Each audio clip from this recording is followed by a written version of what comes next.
Session 1 video. Okay. So be sure and watch that. I haven't watched. I can't stand to watch myself on video, so I haven't watched it. But,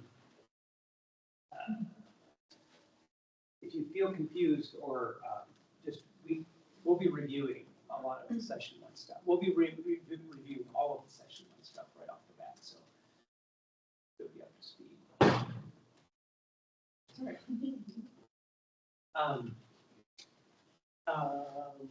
Let me know when we're up and running. Yep. So those of you who are new, what quarters are you in? Or set, what do you call quarter? Say your name, tell us your quarter and your favorite color. Name, quarter, and what you're expecting to get out. Start with me. Well, I mean, left to right. I feel like it's very directed. My name is Nicole. I'm in quarter 8. I don't know, I did the 5-year track, and I had to repeat one of the gen meds, so I had somewhere in here in April. No, 7. And then what I want to get out of this, I really want to find, so I'm considering going into like oncology or doing one of the residencies. A lot of times they look for people like extra hands-on skills, and I was watching some of the things, and then I went to demo Monday. Yay! I thought I recognized you. I came to a club on Monday. Yeah, and it was just like it. Just seemed like this is something that is so beautiful and something way underrated. Like I've never seen anything like it, and so it's like number 1, curiosity. Then number 2 is being able to help people in the now, rather than sending them off and 3 weeks later you can get better. Like I really like that. Cool. That's exactly what you should have said. That's. I'm glad. I'm glad that's what you got. We're able to evaluate things in real time and see changes in real time. There's not a lot of systems. I don't know any systems. Maybe motion MRI or something like that. But it's not any systems that will do that. Plus the ability to integrate all the different mechanisms, so physiology. Cool. Nicole. Evan. Yes. Yeah. I graduated this quarter, and Yay! Oh wow. Congratulations. And when I'm looking to get out of it, I'm really interested in orthopedics and business. I'm just really looking to have a well-rounded practice so I can understand about it. Excellent. I'm pretty heavy work is bad, as you can tell. We're more structural than a lot of AK people. Sometimes I'm kind of heavy over the biomechanical and maybe not as heavy in the body. Yeah, good. I got it. Cool. I'm in 42 right now. And then my sister, she's almost done with high school. She's AK certified and some of it that she's brought up is just incredibly. I'm going to see her for Christmas and home and Oh, very cool. yeah. Where is she? Which department? She's at Pullman. Okay, Palmer. Okay, and then where did she take her AK training? At the school somewhere. You know who her teacher was? I don't know. I have to ask. I don't even know. I don't know. It's down there. Yeah. Yeah, I don't either. Cool. Well, welcome. And So Mark Antoine, I'm in Q1, so retired veteran and retired fighter. So fighter, you mean like? Muay Thai kickboxing. Okay. Yeah, so I'm gonna help pro athletes and also veterans with elements in their bodies. Very Cool. Thank you for your service. good. Yeah. What branch? Marine Corps. Very cool. Are you're not new. Yeah, you're here. You're not new. You're not new. You're Corner. Yes. My name is Skylar, I'm Q5, and I started doing the AK Club at the beginning of this quarter because of censoring it. And it's really interesting, and I've also I'm in the second quarter of phys ed, and I've like really sort of defined an interest in that. I just want to build on my tools, to continue working on figuring out the underlying causes issues, I guess. That's awesome. That's everybody. Oh, Dr. Gary Dunn. Chiropractor, AKA person. I practice in outside of Portland, Oregon. I'm about 20 minutes out of Portland. From Scappoose. It's not that old anymore. And I've been doing AK for a lot of. I did chiropractic. I graduated in 1986. And didn't really start studying AK until I was in practice about 10 years. And kept dabbling in it and finally started training in it officially in about 10 years practice. And so I've been in practice for 38 years. I can't believe it's been that long.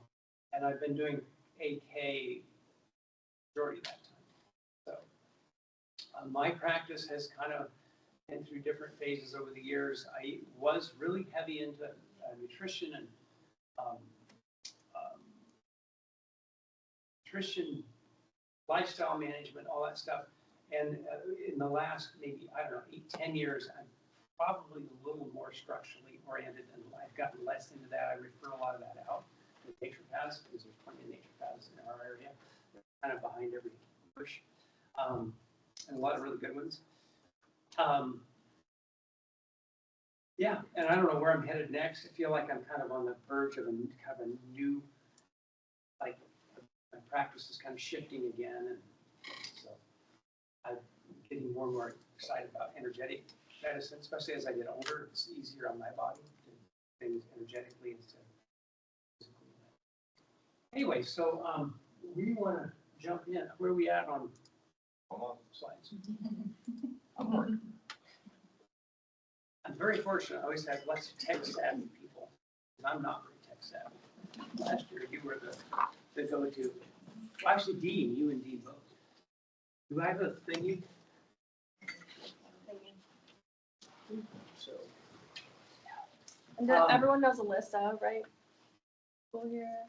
And, and I'm Dr. Whitney, just so you know. It's okay. I just told you I'm just a random person up here. Not everyone knows me. I graduated here, feels like yesterday, but also 100 years ago. So I have my own practice in North Scottsdale. I've been doing AK since the second I walked in the door here. And I just obsessed with it. I took this course 3.5 times and drank the Kool-Aid. And it's everything that I do in my practice is all muscle testing. And I teach the NET selective here and also the AK selective, which starts in January. I'm just here to help. I came into club on Monday and talked about how to integrate this into practice. So I too also learned from a bunch of chiropractors. And so I kind of was like, how do I put this into naturopathy and the way we do clinic and learn clinic? And so if you guys ever have any questions on how to like integrate it, I'm happy to answer any of that.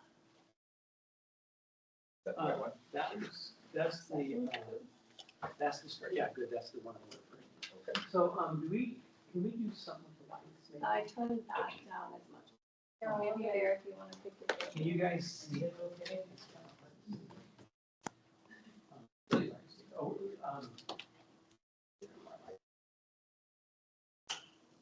better? Maybe.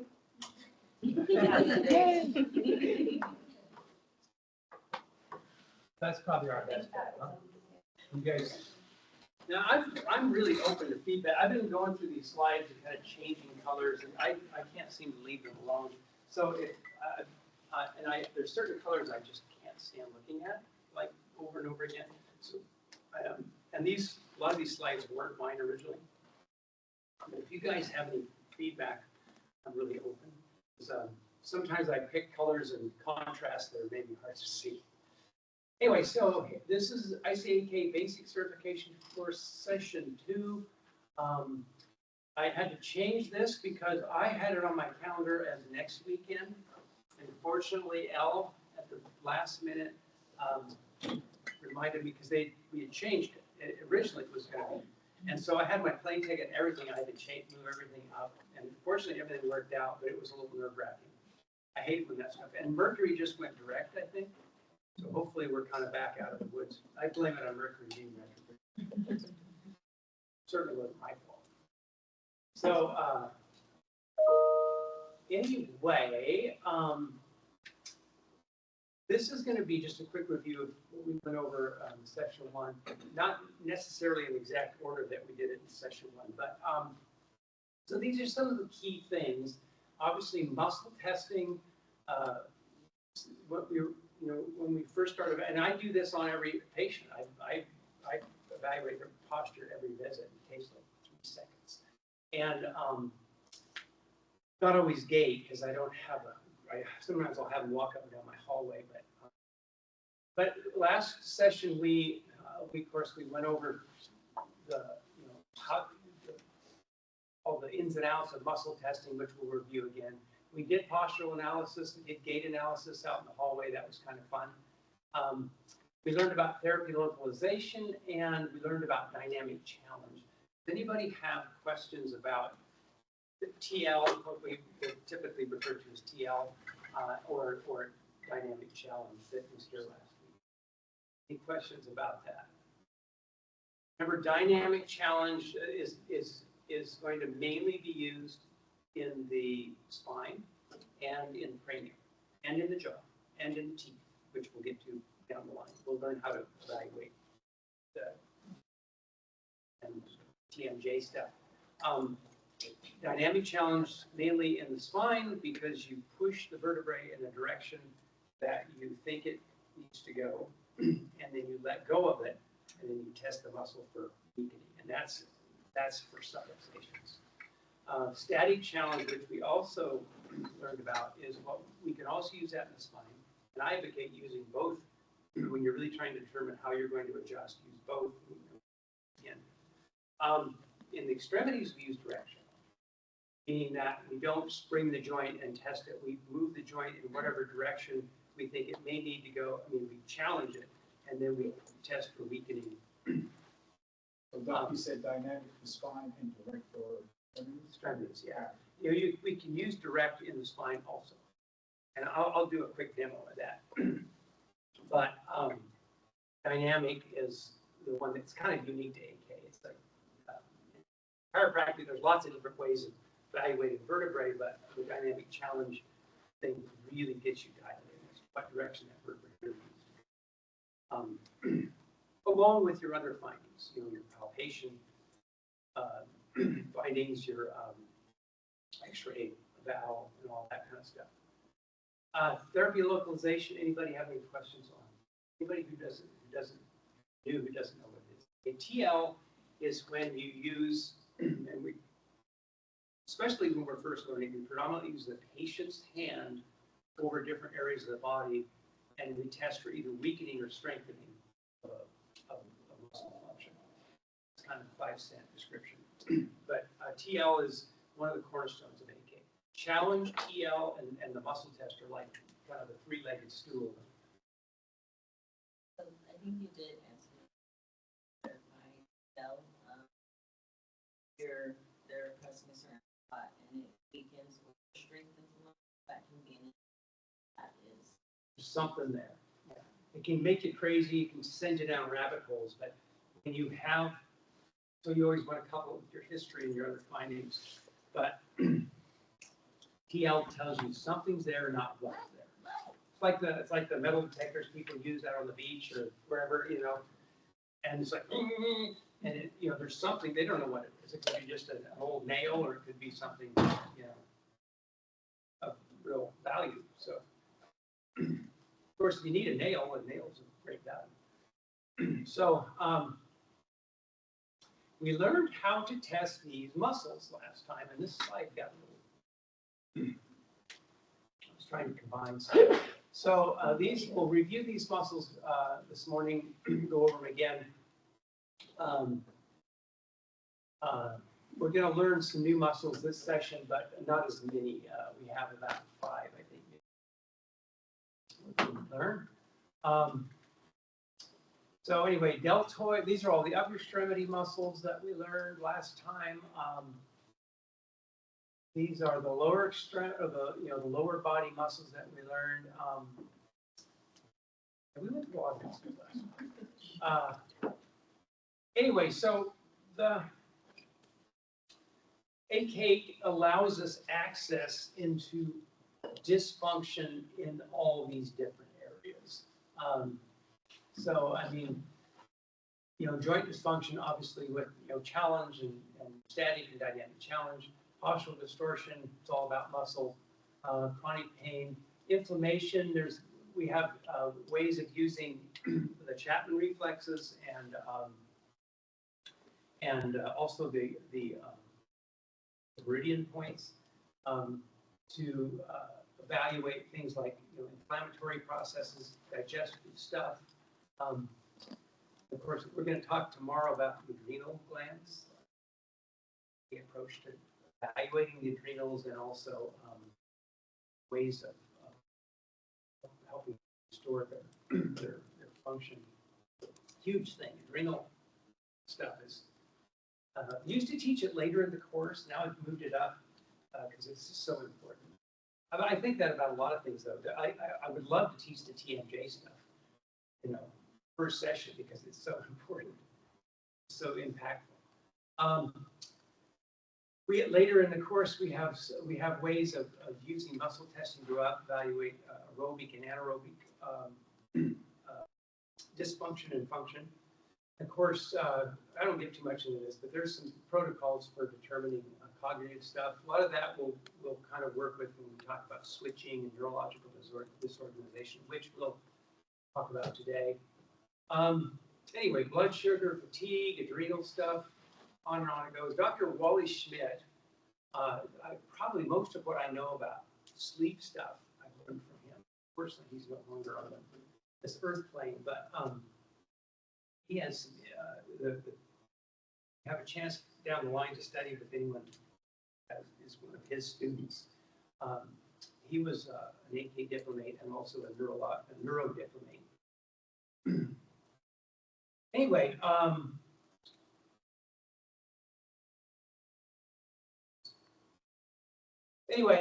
AK ties together, talked about last session, all these different areas of approaching the body. We'll talk a lot about acupuncture points, and I don't get into much of this stuff, but a lot of AK docs do. In fact, a lot of AK docs, this is all they do. They wave lights on people and all kinds of interesting things. You guys, this would really be right up your alley. For any T people and like psych-oriented people, there's ways to use muscle testing to tie into that system.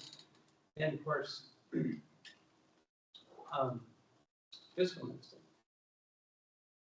So anyway, this is the infamous founder of chiropractic. I don't know if you guys know too much about the history of our profession. It's interesting, sort of past. But E.D. Palmer was from Davenport, Iowa, and he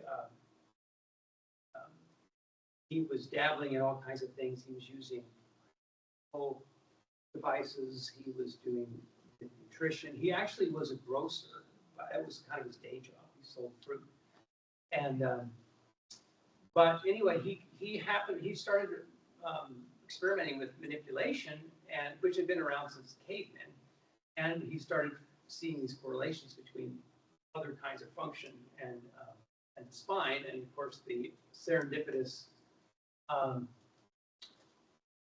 story, or the founding of chiropractic, was he had restored hearing to a man after adjusting his upper thoracics, which for many years was thought to be ridiculous, because now we know neurologically that's certainly possible. A subluxation like T1, T2, T3 can cause interference with the auditory nerve. But for years, it seemed, and it also, if you look at how the meridians work,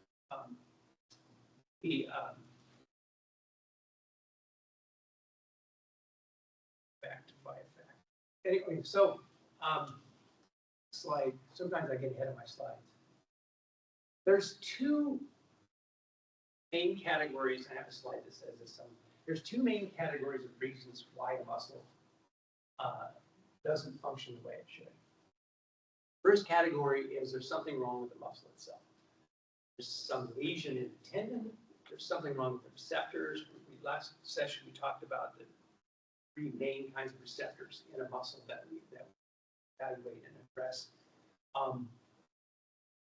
It could be something, between the origin and insertion of that muscle, something is wrong in that finite unit. That's one category. The second category is everything else, everything remote to that muscle, everything that affects that muscle's function that's remote to the muscle itself, which of course would be blood supply, nerve supply, lymphatic drainage, which all muscles share with other structures. The meridian, I tell my patients, I refer to as the wireless system. We have the hard wiring of the nervous system, then we have this sort of wireless system that allows parts of the body to communicate itself with each other. Excuse me, is meridian more energetic? It is. It's electromagnetic. Okay. And meridians are interesting.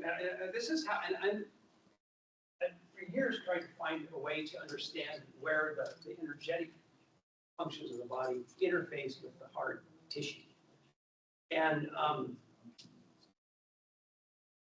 one of the best analogies I use now is, of course, this wireless system that works, that's sort of overlaid on top of the hard wiring. But the energetic system uses photons, or the nervous system uses electrons. It's like the wiring in your house or your car. And people seem to understand that. I've been in practice long enough. When I used to explain how this stuff worked, I used the analogy of the old TVs with the rabbit ears, and most of us, maybe Dean and I are the only ones in here that really, maybe you two, remember the old TVs with the rabbit ears, and you're sitting there trying to watch the game, and it's all fuzzy, and there's like, and you get your little brother or whoever to go up and hold the thing until the play's over, and then you kind of move it a little too far, and it's fuzzy this way, you move it that way, it's clear, and then you go too far, it goes. And that's kind of how all of the impulses, there are millions of electrical impulses that are going on in our body that result in all of the functions that we observe. That's kind of how they are. So we're either really resonant or we're a little off resonant electromagnetically. That's the best way I can explain it. And patients seem to get that. If I say it's like your garage door opener or your Bluetooth, whatever, in your, and oh yeah, because nobody really, a lot of my younger patients don't. And I say, how the old TVs, they've always had cable. Or anyway, so muscle testing, quick review. This is a book I recommended last session. You guys are hungry for more text. This book.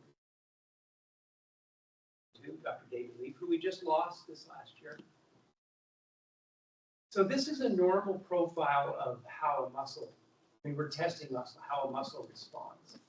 And basically, the hardest thing for a muscle to do when you're testing it or when you're using it for normal stuff is to hold against a changing force.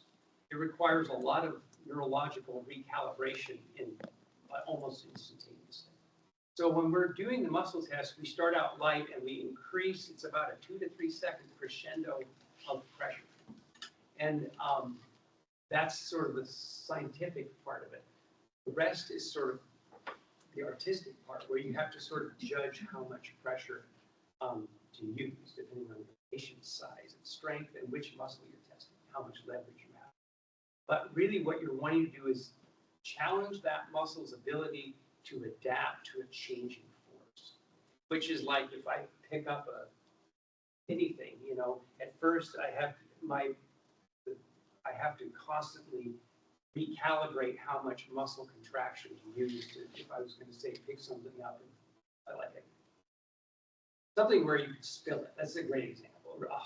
An overly full hot bowl of soup, and you're going to carry it, across the room.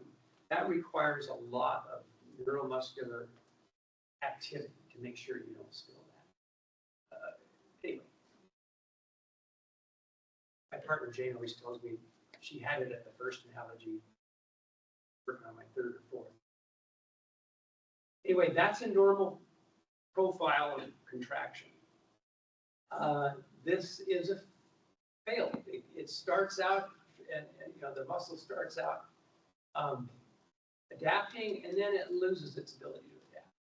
And it's different than your class. I mean, it's similar but different than our classic 1 through 5 grade learned in basic orthopedics. Basically, what we're looking at most of the time is the difference between a 4 and 5. If it's a 3 or a 2, you probably got bigger problems. You probably, yeah.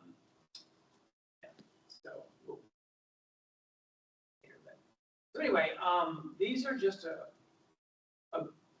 hodgepodge of reasons why a muscle will fail. Local problems, like I was saying, like there's these receptors at the O and I. There's receptors in the neuromuscular spindle, of course, they are receptors, and then the GTOs. So those 3 main receptors have a lot to do with how well that muscle functions. Nerve entrapments, if you get outside of here, now you're looking at problems more remote to the muscle. Nerve root things, that's where the adjusting really comes in. Any kind of other spinal problems, fixations. Of course, higher centers, things that are more centrally located logically. Reflex inhibition patterns, these can happen with injuries that don't fully resolve. A lot of times injuries will heal, the tissue heals, but the neurological program doesn't reset. And there's ways to evaluate that and fix that we've come up with. Skin scars are actually, especially with acupuncture meridians, scars can often be overlooked as a major disruptor of chi, of the flow of chi. I've seen some amazing, I'm a big fan of acupuncture. I'm not an acupuncturist, I wish I was. Can't use needles in Oregon, even though I understand the meridians pretty well. The acupuncture group up there has been really effective at preventing us from getting dry needling. Got a very organized lobby. We've tried to get it numerous times, tried to get the state to change the laws, and they really show up and they blocked us. So we can't use dry needling in Oregon. Chiropractors can in Arizona. In California, Idaho. What's that? So everyone can do everything here. That's great. PTs can adjust, needle. PTs can adjust in Oregon too, which kind of ticks me off. Yeah, and Washington too. Let's say now you know the acupuncture skill. I know, I get it. I understand why they block us. It's just that, I don't want to have to go back and spend 2 years getting my acupuncture. But fortunately, we have no shortage of acupuncturists in Portland because we have an acupuncture school there and an naturopath. So there's no shortage. We have one in our building. Rents on the other side of it. Anyway, so and then we get into other things that have to do with more remote causes of weakness. Ligament, that's really has a lot to do with joint issues. Kinetic chain problems, foot problems causing a neck problem. That's a lot of times you fix a neck like 3 or 4 times, it keeps going back out the same way. We have to start looking at the rest of the kinetic. A lot of times they have a foot problem, they have a foot or knee problem.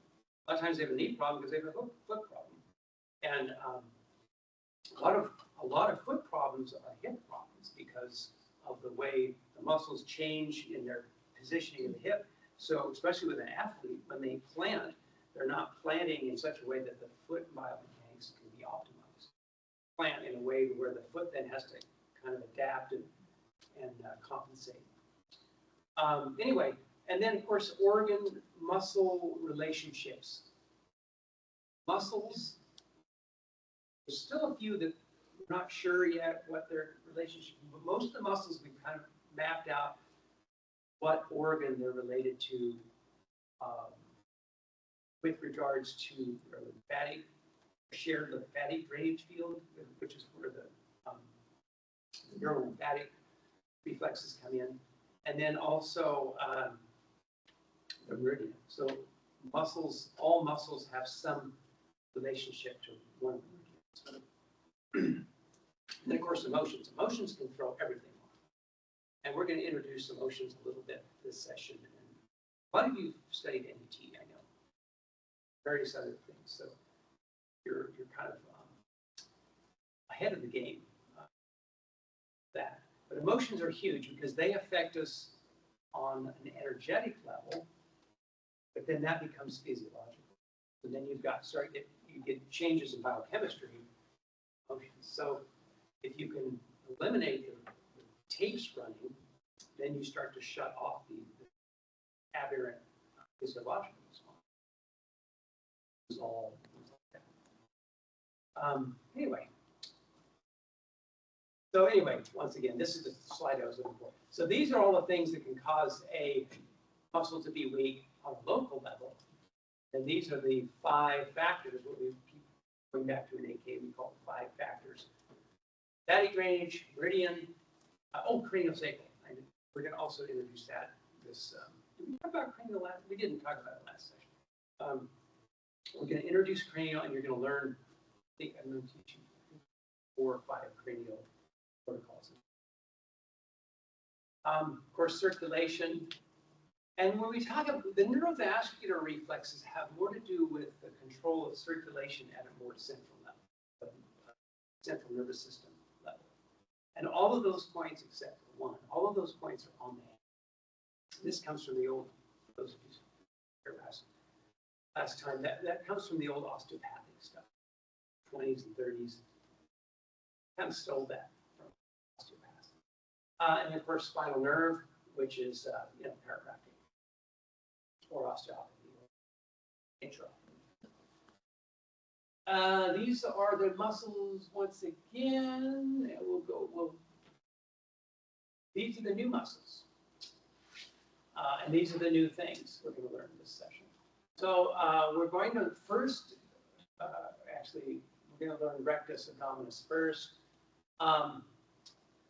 What's pertinent about these muscles this session is this muscle has a lot to do with posture and gait.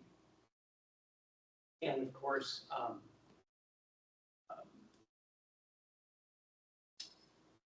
low back issues. This muscle has a lot to do with iliocecal valve, which we'll probably learn in the next section, I think, but also with pelvic category 2, which we're sartorius and gracilis. These are our 2. They're not the only adrenal-related muscles, but they're the 2 most sensitive and the most effective to use when you're evaluating adrenal issues. But they also have a lot to do with what goes on with the pelvis, especially sartorius, and the knee. So I never look at any kind of knee problem without checking these 2 muscles. And then rhomboid, of course, is a muscle that retracts the scapula. It has a lot to do with posture. It has a lot to do with, it's often involved in gait, because it has to contract and inhibit to manage the shoulder complex. But it's a liver-related muscle. It's one of our best liver, if we're trying to figure out if there's something wrong. The other, we learned last session, the other liver-related muscle is the pectoralis major, sternum, lower back division. Anyway, so TL, just kind of, this is one of Mike's slides. He thinks this is cute, but so once again, TL, therapy of localization is something that probably is one of the more controversial techniques that we use because it seems sort of woo-woo. It is kind of woo-woo, really woo-woo, but it really works. But it doesn't tell you what's there. But anything will TL. If there's a problem with, if somebody's comes in and they're struggling with a cough or a chest cold or something, usually it's almost a given that their lung-related muscles will test somehow aberrantly. Either they'll be hypertonic or weak. And then also they'll TL over the bronchioles. Sometimes they'll TL over the sinuses. It doesn't tell you exactly what you need to do, but it tells you that that's where a problem is. Does anybody have a fresh injury, or you're wearing a mask, or are you just getting over being sick? I also have asthma. You have asthma? Yeah. I would say that, like, oh, good. No. Would you mind coming up for a second? We'll just, so anyway, then just to review the challenge thing, static challenge, dynamic challenge. Maybe I can show on. You were here last month. Was it 3 weeks ago we were there? Please set me. So, do you get asthma flare-ups very often? If I'm like exercising, I'm like What kind of allergy triggers? anything outside. Anything. You like anything? Like air. Yeah. So, what we learned, hold there. So the deltoid is one of the most convenient muscles to test for all kinds of things. Sometimes we kind of overuse it, but a lot of times, and the deltoid is related to the lung. So I'm going to test your posterior deltoid. So I'm just kind of changing the angle, and your anterior deltoid.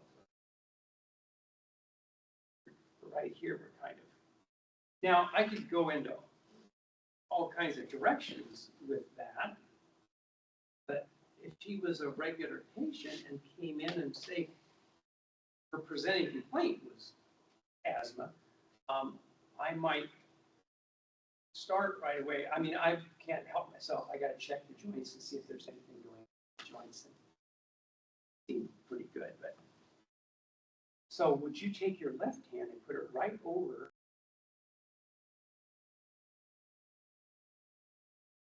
and that's, yeah, it turns on. I got lucky. I can kind of go a little more, just kind of these 2 fingers and just right there. Yeah, so that I got, yeah, so we don't know what's going on there. Now, those of you who, most of you probably know this, but a lot of times asthma, there's also problems with the adrenals, or a lot of times they're not, what dilates the bronchioles is epinephrine. And so epinephrine is interesting because in some areas of the body it vasoconstricts, and some areas of the body it vasodilates. So, so we would then go to the adrenal. Would you go? This is just, I'm kind of not trying to be just random here, but just, is that your belly button? Yeah, no, I just got a belly button. Oh, I'm sorry. No, it's okay. So I'm going to have you come out. You're going to come out about 2 inches and up. So that's the anterior Chapman reflex for the adrenals. And see, I got lucky again. Take your hand away. Make sure I'm not being fooled. No, that's really weak. Okay. So that, so then, I think, well, I would want to, I mean, I'm not going to treat her asthma because I don't prescribe any of those kind of medications. So I would be looking for something that would be, that maybe would support her adrenal function.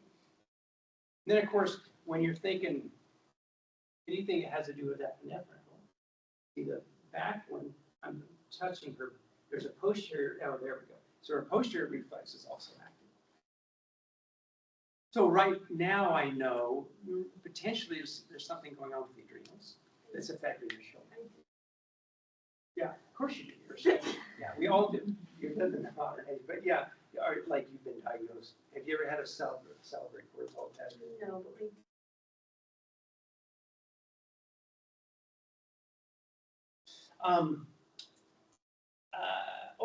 so since we have you captive and you seem to be, I'm gonna go to this upper, because most of the time when patients come into me, they come into me with a shoulder problem. A lot of times they don't even know that I work on this other stuff. And so I always kind of approach, now right there, you're really out right there. So there, she's got like a second, third rib fixation. Ribs kind of rolled up. I'm gonna hold pressure and I'm doing a static challenge on the base of the rib there. Which means he's holding it anterior and muscle. Yeah, I'm holding it anterior. I'm pushing P to A and a little bit S to I. Like as if I was gonna push the rib back to where it should. We ever like switch to the side, so then you can do. Yeah, That way that. So you can see where my hand is right there. And my vector is kind of, if you watch my arm, my vector is kind of like that. Okay. And that turns it on too. So she has a structural issue and a physiological issue. Sorry, when you're saying like it turns on, what are you feeling? The muscle test is changing. Okay, so you're feeling that in the hand. So it was weak, her posterior delt was weak, and then when he touched and challenged the vertebrae by pushing it forward, it strengthened Oh, the muscle test. So we turned the muscle test on. I get it. Let's use this one because this one didn't have weakness. What we learned this last session, I'm going to go into the middle of the muscle and I'm going to push together. This kind of tricks the muscle spindle and it makes it go weak. That's normal. It should do that. I mean, it recovers on its own, but I'll just pull them back out like that. You can kind of see, and this is really good to do if you guys are in your workshopping muscle testing, like club and stuff. For people that are still trying to feel, if you can't, I'm just going to go in here. A good way to test the difference between like a strong and weak muscle. So if you're not sure, maybe like, oh, that's really weak, and then that's what strong feels like. Because it'll last like 5 seconds. You have like 3 to 5 seconds for a challenge, maybe. Yeah. And And then it'll it'll go recover back. pretty quick. So, now see, so right now I've found several things that make that muscle turn on. I spindled it up, that turned it on. That's going to be temporary because we haven't really addressed the rest. See it go. We found the adrenal reflex to turn it on. We also found a TL over the bronchioles. We also found a vertebrae. So we had what, 4 or 5 things that influences that muscle. Now we don't know which is the number one thing. There's a way to find that out, but I know. There is a way to do that. Well, but we probably all of them need to be addressed at some point. Depends on what else she's already doing. Now you're probably already on adrenal support. Which one are you taking? Is it a adaptogenic or? Yeah. Have it with you. We can test that on our too. But anyway, thank you. That's did you ask the question? Yeah, I'm next. Oh, on the hot seat. Here's the hot seat. Yay. I just want you to. Is it okay if I test you? Yeah. Okay. I have Any a shoulder problems? injury. You have a I shoulder? do, yeah. Okay. Okay. So so I would, obviously if she was a patient. That's good. I would do kind of a standard, range of motion and see. I have a lot of patients that are really old and decrepit and full of injuries too, so. You're old. What's that? So you're calling her old. No, not her. I'm saying she's young and healthy. I've got a lot of my patients, I can't just go and start testing them. They've got all kinds of stuff going on. I've got patients with artificial shoulders, with shoulder replacements, and I can still test them once they heal. Now hold that right there. Hold that right there. Push. That's how the test feels. Right there's your deltoid. That's the test. See, it's like 1,000, 2, 1,003. And that's a strong normal. 1,000, 2, 1,000. Okay. I just wanted you to feel Do, that. Okay. since you we'll do asked. spindle cell down, like spindle cell down, so she Yeah. can tell. That's kind of what she was asking, like the change in the motions. Yeah. Now, if you just kind of let that shake.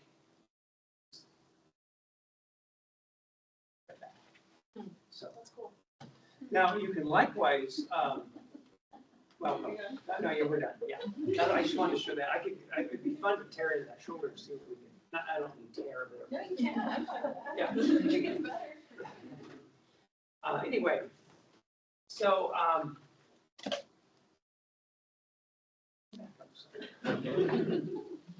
since you're handy. So, what did you do to your shoulder? Lifting weights? I lift weights, yeah, Okay. and I don't Do you remember? know, study too much. Okay. Yeah, it's combo.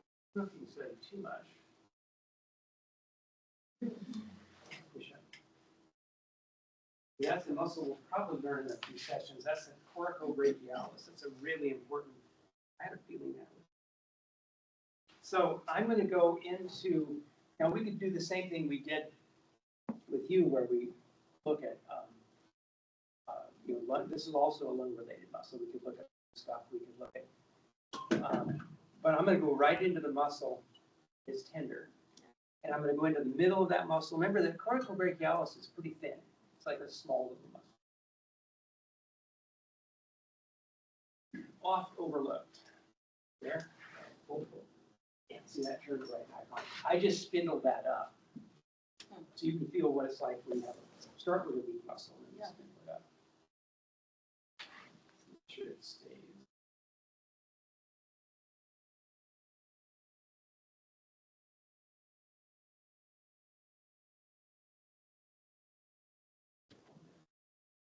So that you had, before you did have a weak one that we didn't test a weak one. So this, I wanted to see if you had a weak one and you did spin it up.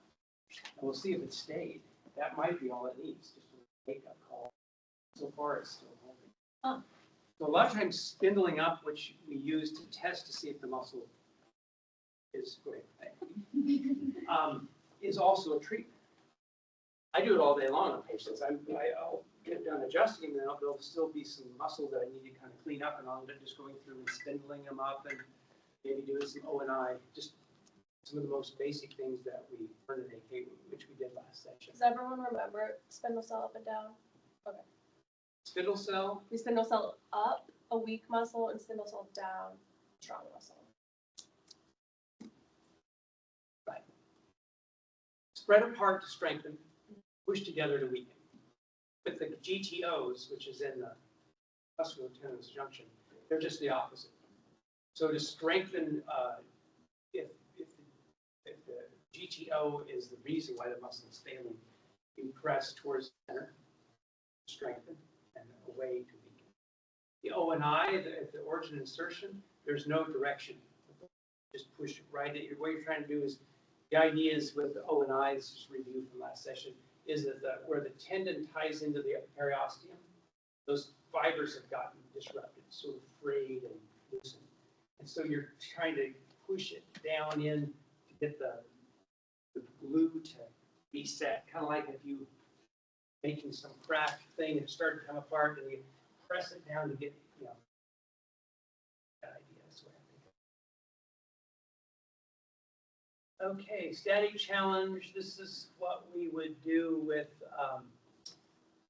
spine or an extremity. We'll have plenty of examples of this. Anybody else have a recent, like a wrist? Get a wrist? I'm gonna have you sit here and face that way. Which wrist? This is my right wrist. Which one? My right wrist. And what'd you do to it? I don't really know. I was helping my husband stretch, and I guess I pulled on it a little bit too much when I was doing that. This way. So, okay. So, you ever injured this wrist before? Yeah, I'm a massage therapist, so. Oh, right, that's right. Yeah, no question. So, first thing I would do is just check and see if her bones are moving. Sometimes they aren't. That's a little stuck right up there. remember there's 8 bones in the wrist. You guys remember this from anatomy. There's 8 bones, kind of like roughly 2 rows of bones. The most common one I find subluxated is the lunate. And I have colleagues that say, oh, it's always the navicular, but honestly, the navicular doesn't usually get stuck so much as it gets injured, but the lunate gets jammed all the time with this kind of stuff.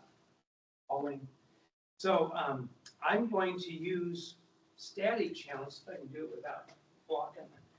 I'm going to find a strong indicator muscle, a muscle that's as strong in the clear, and that one is right there. I'm going to go over to the wrist, and there's different ways of going about this, but I'm going to put my thumb and finger right on the lunate, which feels kind of stuck. And I'm going to press it, basically what would be an anatomical position, P to A. Press it like that. And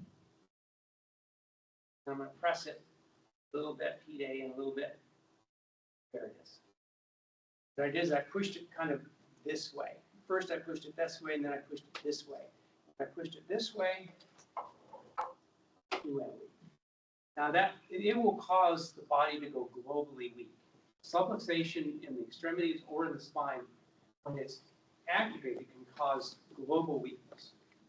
Temporary, like if you have a subluxation in your foot and you're walking, every time you weight that subluxation, it's going to send a wave of aberrant neurological activity. You're going to have some weakening somewhere in the body.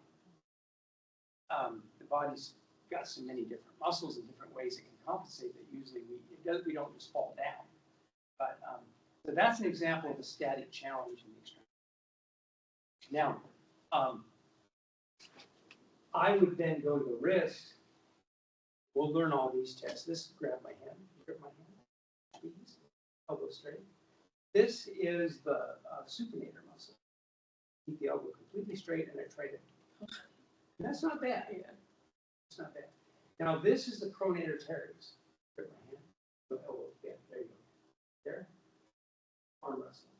That one doesn't hold. This is the pronator quadratus. Right. That one's not happening at all. And that's what I often find with lunate. Grab my hand. See that one up there, if you guys can see that? I'm like, I can't, there's no way I could do that. But this one here, up there, no problem. I mean, you're not even showing up. Yeah. You okay if we adjust that? Yeah. So I'm just going to very gently take that lunate. There we go. I'm going to pull it. I'm trying to pull it out of this thing where it kind of jams up between the radius and the ulna.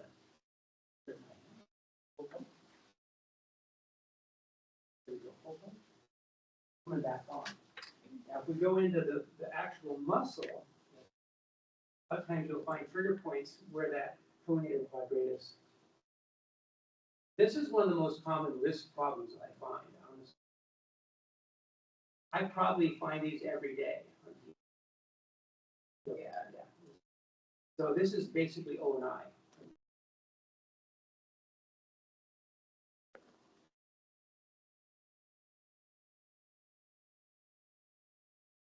Feel the difference? Yeah, you guys can see. So that's an example of. Now we'll go back to where we started. And my vector, remember, was kind of this way, statically.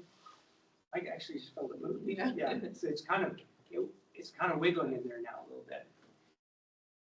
And hold. And so it doesn't challenge. I can challenge now this way, challenge this way. Just really take it all through. When you have an athlete or somebody who actually uses their hands and arms, you want to then go ahead and test for every possible position. So anyway, thank you. Question? Were you doing the static or the dynamic challenge? Static. Static. Okay. Only static in the extremities. Just realized I had EMF. Oh, jeez. Dynamic is only in the spine because of the intrinsic muscles, right? So there's nothing for the extremities to rebound from. So we're gonna push it in one direction and adjust it in the opposite direction. So if it goes weak in the direction we're pushing, Is that the way it wants to be adjusted? That's where we're pushing it further into lesion, which will cause weakness. So that's you're pushing it further into the direction it is, and so the body wants it corrected the opposite. So further into lesion is like we're putting it further into the direction the body's like, I don't like this, and that's why we get weakness. And so that's when you could just find the right vector and the right angle, and then we're gonna do the So opposite. if it strengthens, you want to correct it that way. Yes. Yes. And if you, yes. Sometimes it's confusing sometimes. With dynamic, you're going to correct in a direction that push, and let it go. It's going to go bounce back into lesion. You'll get the weak muscle, the weak indicator muscle. That's the direction you want to correct. Now, the spinal stuff, I'll do a rebound and then I'll also do a static to see if pushing it, what appears to be further in the lesion causes weakness. I'll do both every time. But the dynamic, I think is the most precise as far as which way. If you use AK testing, I know all of you like to adjust. There's all kinds of ways you can make bones pop. And sometimes you'll get some relief. If you're really wanting to be precise, if you're wanting to make corrections that are really going to improve the body's function, the more precise you can dial in that vector, the better. And if you have the vector dialed in really well, a lot of times the joint will just kind of fall into place, especially in the yak and low back, places where these are hard areas to adjust. Upper neck, please, if you guys are adjusting, don't adjust upper necks hard. If you're gonna do it, don't do it in front of me. Just like I tell my patients, if you're gonna wear those high heels, fine, but just don't wear them in here, because I'm gonna go off. I'm just gonna go off. Just to add to that, just keep in mind what you're starting with, right? So if you're starting with a weak muscle and you statically challenge in the way it wants to go, it'll turn strong, right? Versus if you start with a strong muscle and you're looking for the direction of lesion, if you push it further into lesion, you're going to have a weaker muscle. You just have to think of it, you want to change in the test, right? So just keep that in mind when you're. Let me do one more. If someone is comfortable with laying face down just real quick, I'll do both the static, dynamic. Here, I'll do it so they can walk. Sure. What's our lever here?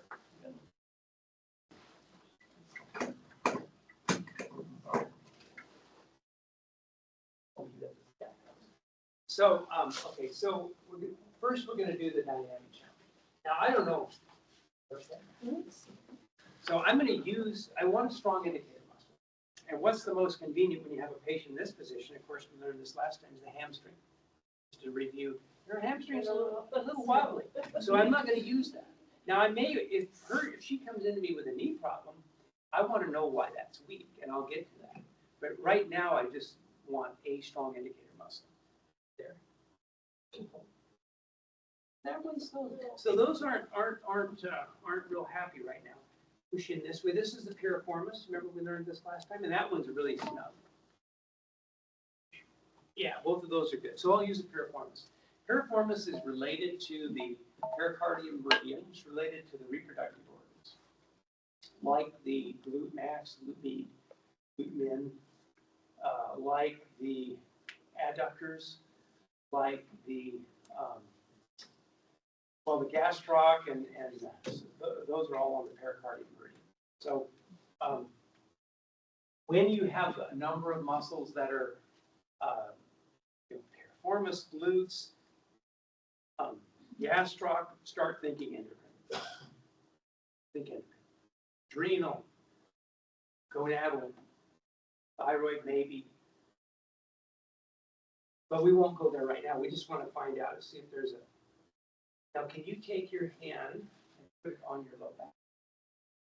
Because we got lucky. See how that went weak? Now, I have no idea what's going on with her low back. I mean, I kind of do because I worked on her a little bit in the past. Do you have anything chronic in your low back? I used to. So she TL generally over like L4, 5, S1. So I don't know which vertebrae is, I want to challenge yet. So I'm gonna get, Some are chronic, like cat 3. oh, really? Okay, okay. So I'm gonna get more specific. Now, if you have a patient who's got a shoulder, they can't reach around there, then you've got to, now she's right on the sacral base L5. That's a bingo. We'll go to the other side. Not so much. We'll go up and we'll go over. Okay, so we're talking L4. I think L4 and then the sacral base. Yeah, right there. Now, so I'm going to go with sacral base for 500. But, and I can actually feel her sacrum is kind of like that. So I'm going to go in here and I'm going to dynamically challenge the sacral base. Just going to go in here and go bounce, bounce, bounce, bounce. Let it go. And I'm going to test that muscle again. I get the same response I did when she TL'd it. You put it further in the region. It bounced further in the lesion. Now I'm going to go to the other side of the sacrum, and I'm going to do the same test. Bounce, bounce, bounce, let it go. And I don't get a response. It's fine. It's fine bouncing around. This side, so that's the way I would correct it. I would correct it T to A on the sacral base. Now, I would probably do that first, and then I would go back and see if that L4 is still TL. Okay if we do that? So I'm going to adjust her sacral base. Now, I could, before I fix all this stuff, we could go and we could test adrenals, we could do all kinds of stuff, but we're not going to do that. Lay on this side. So this isn't necessarily a class, other side. A lot of times I tell people to lay on their back and they lay face down because they just assume I want to get at their back. I have to say, lay on your other back. Teenagers are notorious for that. They're all kind of skittish. So if you guys want to see what I do here, lay with your head. Or no, actually, why don't you guys gather around? We get a few steps in.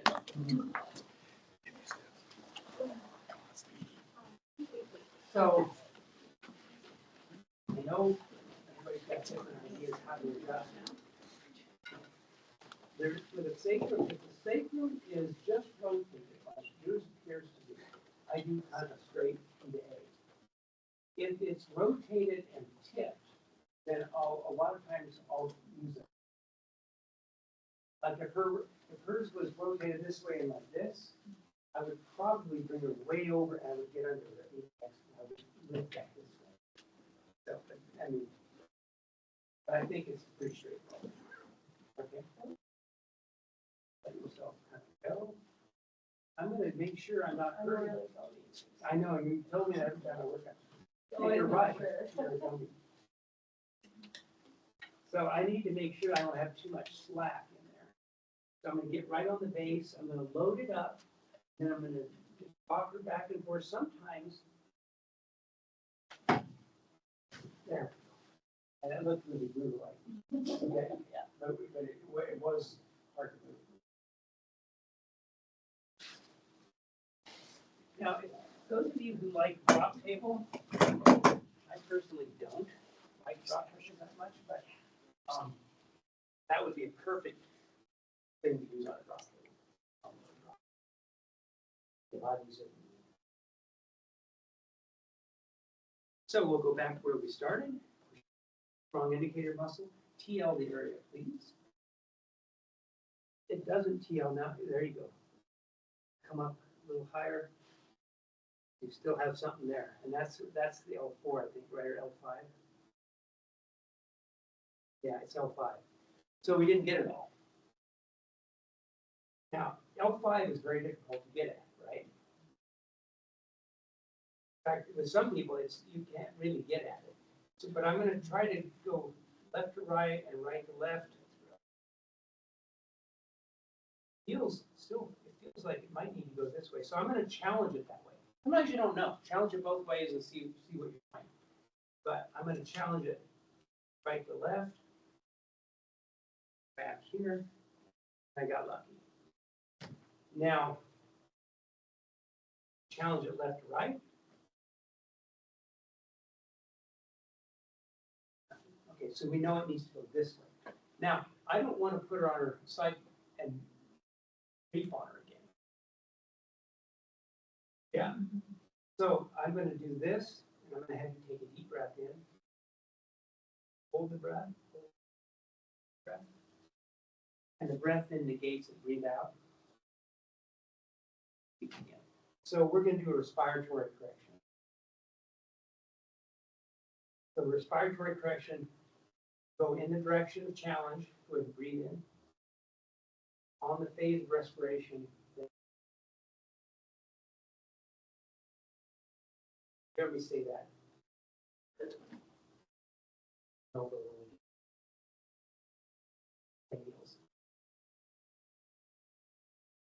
sometimes you can feel a move this way. Now, I'll do these, go ahead and lay your right side. I'll do these side posture too.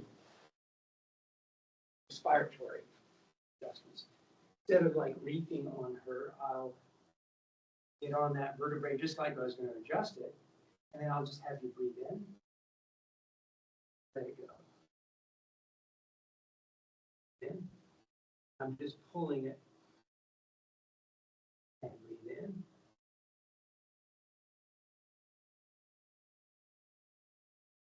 Get a little bit in. So that's another way to adjust. I could have done that for safety.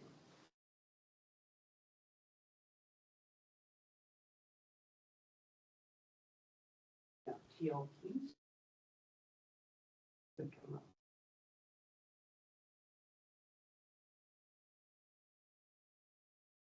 So we're pretty good.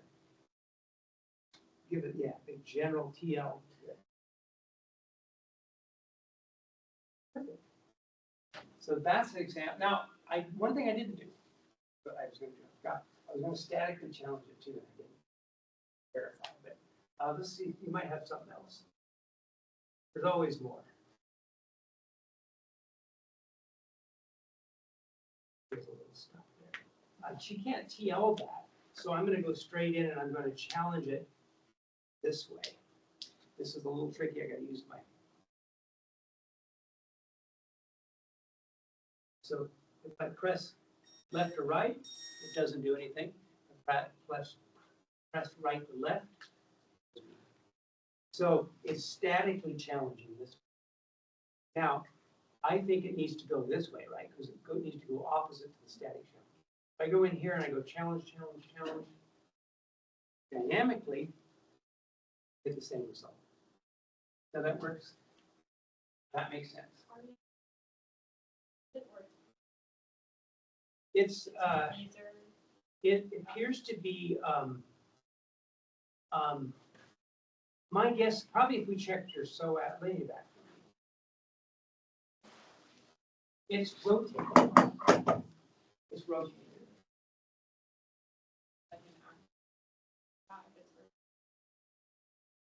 If it's rotated, I would use a side posture.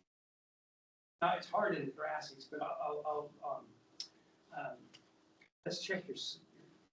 Usually when the thoracolumbar area is fixated, or I find a pulsation, I always check the psoas. I think both of her psoas muscles aren't. I don't know why. Could be. Let's find out. Are you dehydrated, Rocky? So one of the main nutritional things, you haven't had a belly button, No, a long time. One of the go-to nutrients for anything kidney related is water. Make sure they're hydrated. I'm going to go to the kidney lymphatics, which relate to the psoas, and have you. Yeah, that's 1 inch out and 1 inch up. If you remember, let's do both of them. So it's both. Now, some of you are new, maybe lost, but those of you who were here last session, are you with me? Last year, are you with me? Everybody with me? So were you doing static and With her face down. Yeah. But then we found I wanted something else so I could show the static versus the rebound and show that they reinforce one another. Sorry. Well, then, because of where it was, I thought, and you asked the question, was it rotated or slipped? Well, it's rotated. When it's rotated that area, check the psoas. Because one psoas usually is pulling more than the other. So it's causing this kind of thing. Because remember, the psoas attaches at the lower thoracic, clear down to about L3. So, push, push. And that got lucky again. Push, push. So we know there's something going on with that. We could have, do you have any water? Yeah, right there. Take a big old, and then hold some in your mouth. So your brain knows that there's water on its way. Oh, look at that. Now that's, yeah. Now, her brain's still, now, it'll probably stay on for a while, but if she doesn't start hydrating enough, it'll probably, and if that's the sole cause of the weakness, it'll probably. Now, I'm jumping ahead about a session or 2 or 3, but I want you to TL your occiput. The occiput we treat like another vertebrae. That also, see if that's pretty good. Take your hands up. Yeah, we're losing it already. Go back to your occiput. So another thing that we'll learn about bilateral psoas weakness is often an occipital fixation. Unilateral psoas weakness is 16 other things possible, but a bilateral, always check that first. We'll get into that. So water, lumbar. Can you reach that area with your TL? So I know that we're going to get late face down. Is this thing? Oh, there's it. You know, all these mechanical tables are different. You think it, you know, it's like lug nuts. They're always just a little different. Phone charger. It's like, God, give us a break. Just take one. To patent your own version. Now, see this, you guys? Remember these muscles? We didn't check those again, but those were weakened to clear when we started. But those are very directly related to the sacrum and to the floor. Those turned right back on. We go back here, I'm going to double check. Now I'm going to statically challenge this way. And I'm going to stay with my piriformis. And I'm going to statically challenge this way. And see, like, yeah, actually, you got fixation there. I think that's my Good. My diaphragm is. So see, we're getting into more stuff now. Okay, if we adjust this. Bring it back. I'm going to do just a general kind of. And then we'll kind of. Are you with me so far? You know how I got here.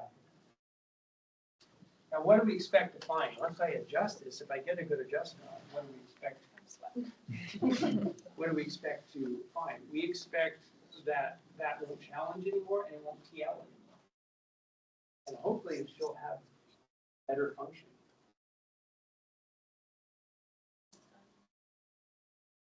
If it doesn't strengthen, sure, emotions, or maybe deeper into the kidneys fear, right? Fear and anxiety. I don't know. Water fear. That can flatten right in.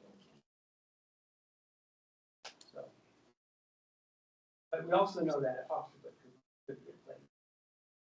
It's too far down. Stimulate, lift your head, and take in a breath. And breathe out. I want all of her weight. I want her to be completely ragdollish. And I get under here, and I'm going to pin this vertebrae, and I'm going to roll around until I feel, I'm going to give her a little bit of a There we go. And let it go. And I'm feeling, I'm gonna do a little bit of, there we go. You okay? Oh, yeah. Sure. Yeah. So always takes your breath. It does, yes, right there where the breath comes in. Against your side. So far, that seemed to make a big difference. They face down. Please.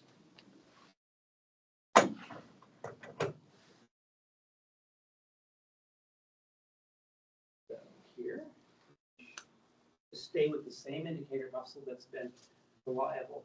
Can you TL? Now, obviously, she's pretty flexible and you reach there. You okay? Mhm. But a lot of folks can't, and then you have to kind of go straight to challenge. Or you can use Dr. TL, which isn't as reliable. So I'm good. I'm good with that for right now. You okay? Yep. Poor girl. Next time we'll check. We'll make sure that oxygen gets addressed if it's still. Thank you. Bike accident. What? Mountain Month or biking. two- Mountain bike. Yeah. Like 2 months ago or something. Yeah. Anybody not get what I get the gist of it? It's kind of just showing how you can tie in a lot of different levels of function. Would you do static or dynamic challenge over a Dr. TL? Oh, sure, yeah. I would never adjust based on TL. TL just tells me, oh, there's something there that needs to be addressed. It doesn't tell me what direction or anything. Yeah. But when So- you're checking where it would be, would you statically challenge if Sure. the patient can't get to it as opposed to Absolutely. UTL? Excuse me, Doc, what person over a doctor? Over, I think that's your question. Right. So he said, if given the choice, if the patient can't reach back to the area, I have the choice, I can use Dr. TL, or I could go straight to static challenge. I would probably use static challenge. I might do both, do it pretty quick. But the static challenge, yeah, that's a good question. I don't think he was explaining the.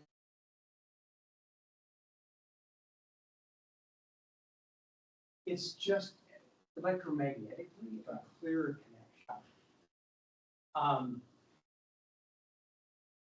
Yeah. Appreciate it.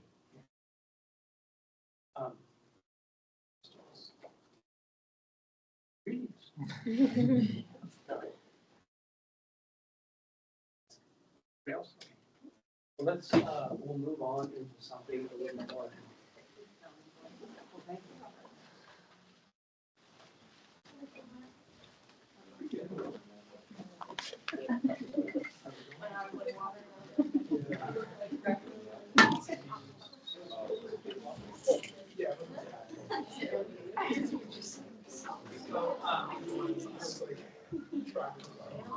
You guys will have these in your notes. This page right here is kind of a summary of what goes on with the dental. And with the vertebrae, will you raise your hand or just stretch? 2 to 4 pounds pressure. You always hear these things. Well, 5 pounds. I don't know what 5 pounds of pressure feels like. I really don't. I suppose if you took a scale and practiced, you could kind of get a sense of it. But I think we say things like this so you don't think you have to push really hard. 2 to 4 pounds isn't very much. Less is more. In the sacrum we did on Dr. Whitney, that took way too much. And it moved, but that was, you're very flexible. So we did the L5 respiratorily, and that worked really well, and it was a lot easier on you. It probably got better. For someone who's had the rule. I think so. They usually tolerate it better. They do. Yeah, there's some people, there's a lot of people who do not tolerate dynamic adjusting well. That's just fine. I've got patients that I've never moved a bone in. Everything I do is slow and easy and pressure and, you know.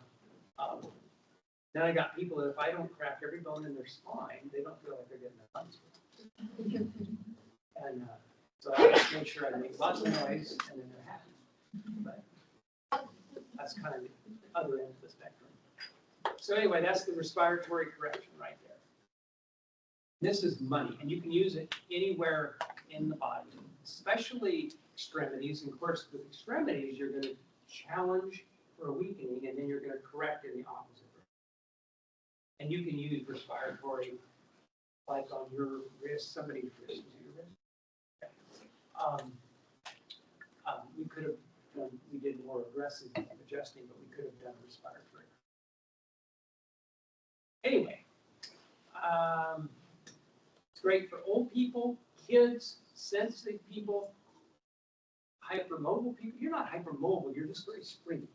I just because I work really hard to not be hypermobile, but I am naturally. So we started to introduce this, and I'll just briefly go over this. We'll come back to this bit by bit in some of the protocols, but there is this relationship between the top of the spine and the bottom of the spine, called the Lovett relationship.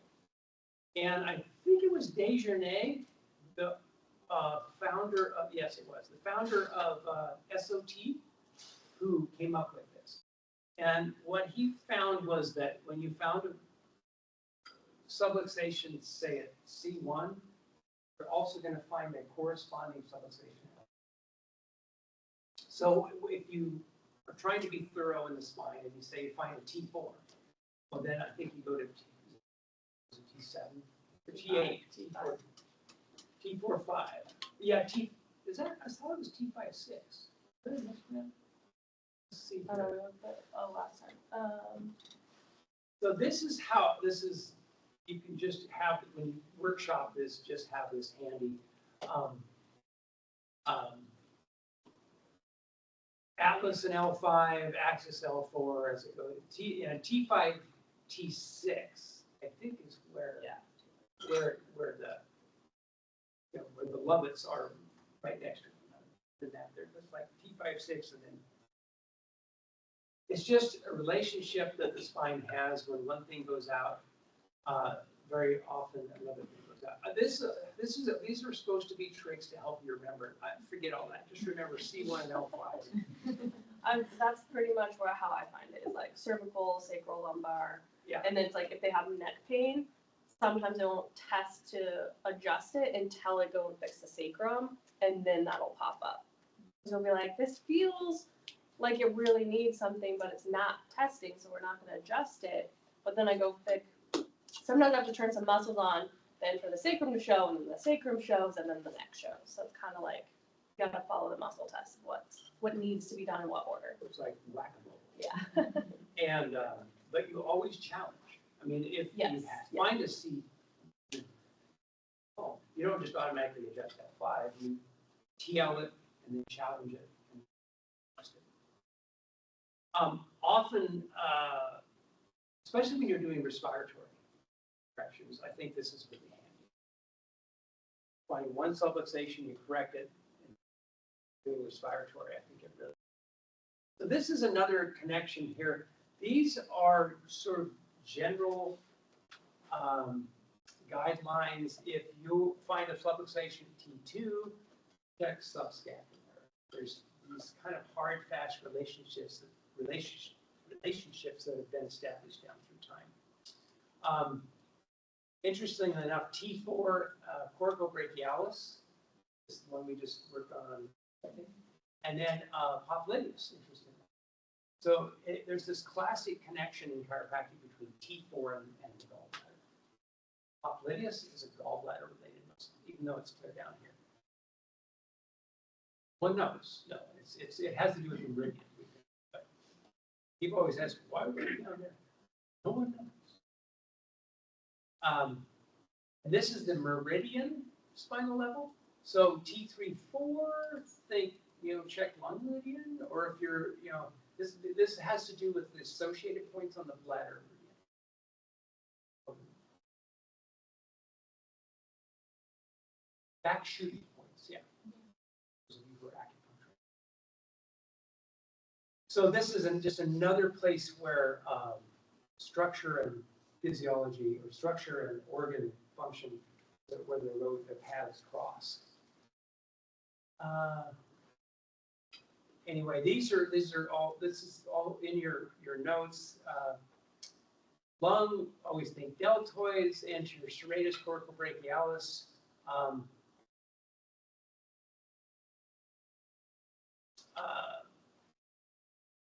Large intestine, hamstrings,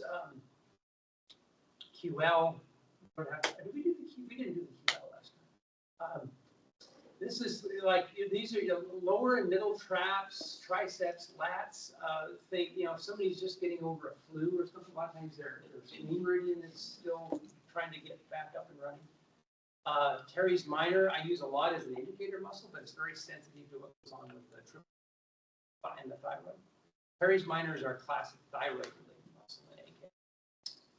Infraspinatus is our kind of classic immune system. Anyway, on and on. We'll be talking tomorrow about Sartorius gracilis and their relationship to the parent. Anyway, so that's Cannon Beach in Cannon Beach, Oregon. Those beautiful places on earth. Motions. I just want to do a quick intro on. We talked session 1 about the triad of health, physical, structural, and emotional. You guys are probably a lot of you are way more into the emotional thing than folks are. But if someone wants to be a demo, we can just see. And we're not going to do emotional work, but I just want to see if emotions. Anybody?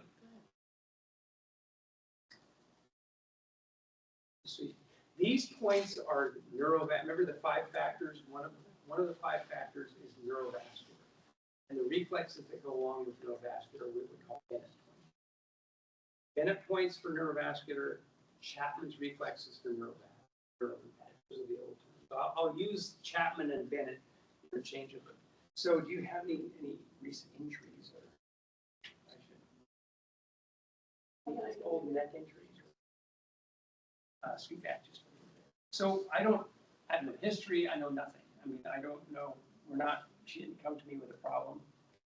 But I want to see, just if I could stream over there.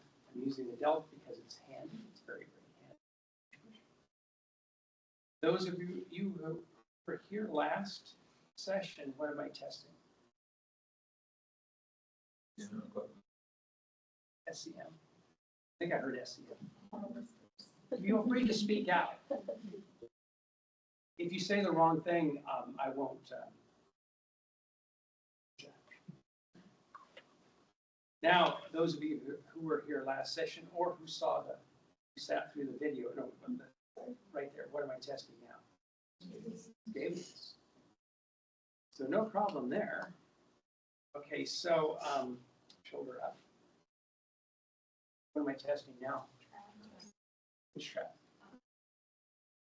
Shoulder.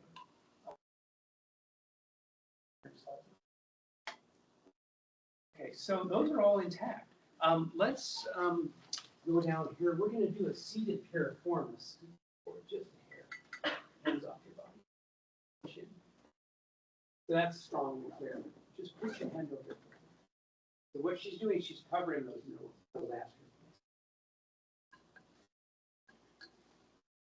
So we don't know very much, but we know that when she puts her hand like that. So now take 2 fingers from each hand and just touch them more specifically. They're called the frontal eminences. They're very slightly raised areas in the frontal bone. Open your eyes. Lie down. Open big. Take a deep breath in. Hold the breath. Breathe out. Hold the breath out. Breathe in again. Hold the breath in. So nothing negates that weakness. She holds these points, everything goes weak, and nothing so far negates it. So that is kind of a classic example of where emotions very lightly are sort of overriding. Did you have your stuff? Yeah. Yeah, she just had a big exam today. Today, So that's this probably why morning? she's stressed out, yeah. Even though it's done, right, it was still Yeah. like Well, we have finals coming up too. Yeah, that's true. When is finals next week? the next two. Next year. Like, you guys are always having finals. So, close your eyes and just think about your test. So did you feel like you could have done better? I think I did okay. Say, I aced the test. Say that. I aced the test. Yeah, you're fine. I may have failed the test. I may have failed the test. That's not true. So in this case, we're using strong muscle. Say, what's your first name? Kelsey. Kelsey. My name is Kelsey. My name is Kelsey. My name is George. My name is George. Obviously, she's not George. So, anyway, you could go on and on like that. But that's, so who knows? Maybe think about finals next week. Well, the next 2 weeks. 2 weeks. Okay. Think about finals. Close your eyes and just think about finals. So she's stressed about it. Now, we could, if, like, a lot of you do homeopathy, right? You might want to take your homeopathic kit and maybe test and see what remedy might offset that. Or you could do things like, I mean, we'll get more into this, but I'm going to have you, this is something I do a lot because it's really handy. I'm going to have you touch this point right here. What do you think about it? Oh, God, I get lucky. I get lucky today. So these are called B and E points. These are where the beginning and end points of the yaw meridians are. The exam.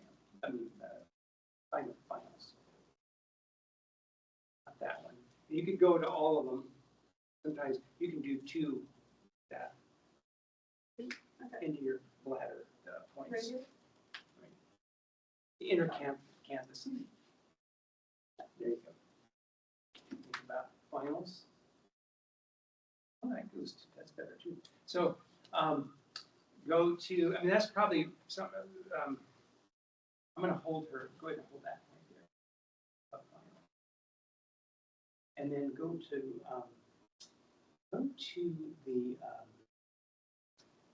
right here. Like on either side? On both sides, yeah. Finals. I'd probably go with, okay, just close, let's just do this one again. I'm going to tap these gallbladder points. Breathe in, gallbladder 1. About finals. Breathe deep into your lungs. You feel your belly expand as you breathe out from the nose as you can. Dr. Wally, this is how a lot of things he uses in points. We tap them about 100 times. Which doesn't take that long. Isn't it like one every? That's for pain. And yeah, Oh. I go a little faster for this, but yeah, that's okay. Think about finals week. You'll be fine during. Say that. I'm going to be fine doing finals week. So she's cured. I mean, it's like, I think of it like when you take something out of the dryer and it's all staticky, and you give it a shake, you get a static goes away. That's kind of how I think of these kind of quick little emotional resets. Obviously, finals are very strange. Thanks for that. Thank you.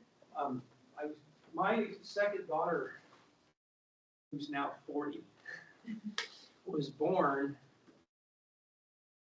the Saturday that I took National Boards Part 1. It was like 6th quarter.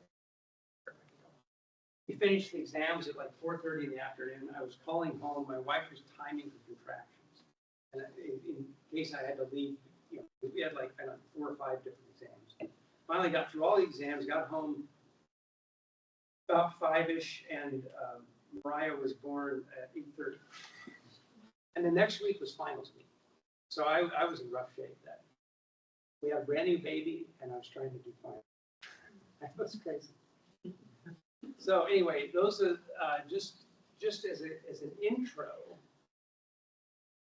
I'm not going to get into this right now. I don't really use this technique. So, okay, so I want to switch. So we should take a short break if you think we should take a short break. Oh gosh, let's take a short break. Take care of your needs, and then we'll.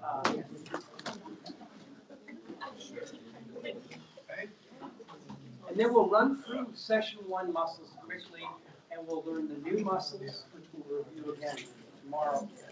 And then we'll start with ratings. Yeah, does anyone care for a stroll?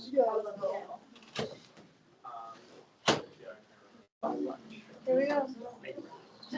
You're like, look at these children. And three. She's like a mother. I love this one.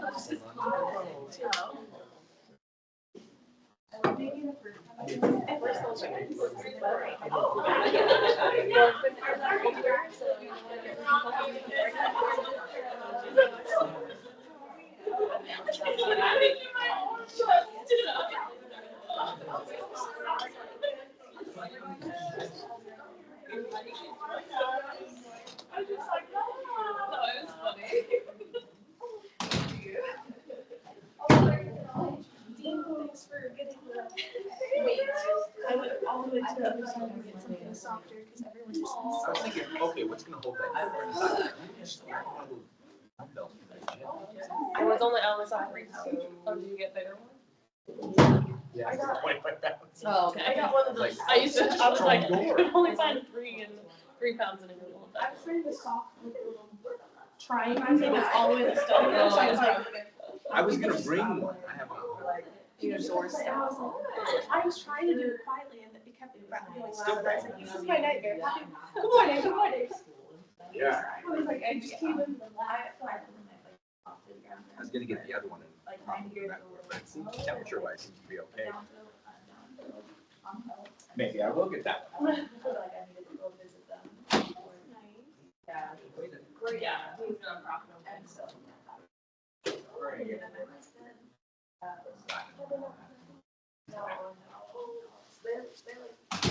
They're like my country guys. They're not really good, like biologically in any way. But I went to college, they were fine. I got to help you.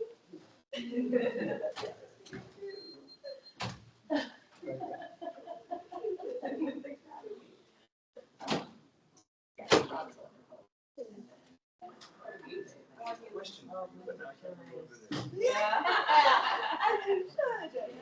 She's good. I'm glad you're here.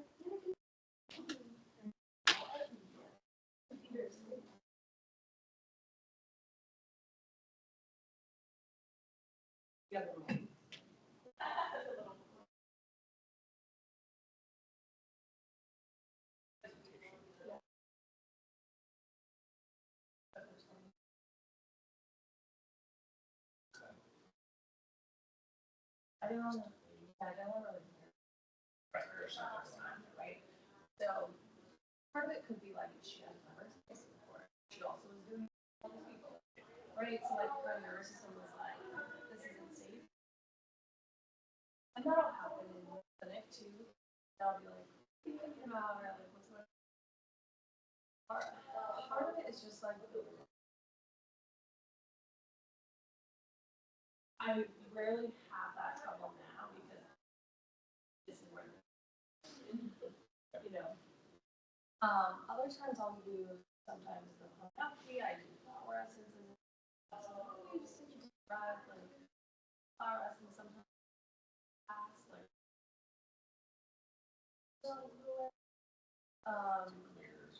Yeah, and then sometimes we just get lost in it. No, and so, or these foods don't go there. So, and then maybe some sports.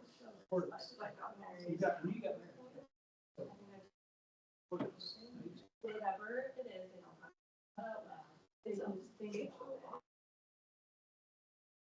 ACE. So they just think about it. And usually I would have That's the guy you were. Yeah. I've seen that. Figure it out. We're just getting there yet. Here, But that, I think, was more of like, she's like, what the fuck? Melanie was working. I don't want to do it. Yeah, because we got married December 1st, big year. And, you know, we just celebrated our 1 year. I mean, Oh, okay, 1 year. That must have the been like concept of the November or emotional something. reality is, I think so. I was here last year, I remember. Only through And so, March. and maybe it is. And so, Anyway, I did. exactly. So, but it's like we, in those events where we're like, oh, she's such an asshole. Doesn't. So, but Yes, some people are she like, couldn't. oh, my husband's like the nicest guy. And I'm like, that's okay. Because, I didn't say that. Like the first few weeks after she had surgery. but I'm like, we that had might to have be friends come true. and stay. Like, however, like in this moment, felt this. Fortunately, most of our Right? close friends are And retired. so learning that helps Yeah, me so that less was. attached to the event and like, yeah. Yeah, So there's then a that's weird, why, actually, like, fell right I've on been doing YouTube concrete. for so long that I'm so unattached to anything. Like that and just. And usually I'm like, oh, I'm surprised that showed up, so like. She can't hear and then crumpled up. And And because I have a deep understanding Yeah, of it was that a was my terrible- emotional reality at that time. And I may not. She'll never, it'll Or never maybe be. it was. So Diligent. part of it is understanding, like, have this emotion in that moment and still not feel that consciously. So that's probably the Anyway, I was toughest gonna edge to teach kind of teach people is because they either don't want to say something happens, Yeah. You know, or something has to go. this is what would rather than. Well, yeah, it's And still be true, and your feelings can still. pretty obvious to us. I told her she can't do that again. So you gotta edit it. Yeah, there's no way you can. Yeah.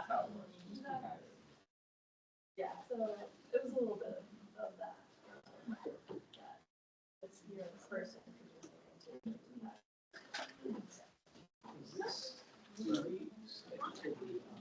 I can switch to whichever you tell me to. Switch to the, muscles. Muscle.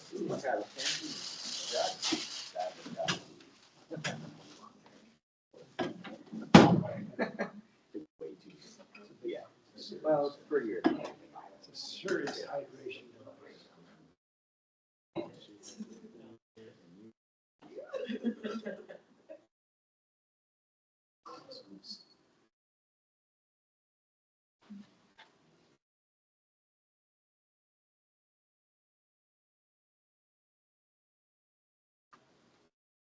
You turned this off, right? No, Oh, still going. okay. Don't say anything. We just, Don't say anything. Don't say anything you don't want everyone to hear. well, Lauren's there. Hi, Lauren. Hope you feel better. Lauren's watching Lauren, from home. Oh, she's watching it live. She's watching it live. Ah! Oh, she's watching. You're so cute. I hope you feel better. Thank you so much. Doesn't show you her can't picture. oh, is that, she was over here. She was over there with Cole. Her and With Cole. scrubs. Probably. Yeah, they were scrubs on. I saw You them. weren't here, but you remember. Yeah, That's pretty good. I saw them on the lunch break, because me and Cole live right there. We both live. Oh, you guys both live there? Yeah, different, like, buildings, but yeah, they came over I for was lunch. bought in there thinking it would be so much easier to live. My wife was like, I don't want to. No. Yeah, I don't know if I would buy one of them. I just rent. Cole did buy one, but. I think they're probably well used. And they're a little bit older, which is like, yeah, but I don't They've been there a while. But renting is good, and I don't like to drive, so I get to do stuff. There you go. That works.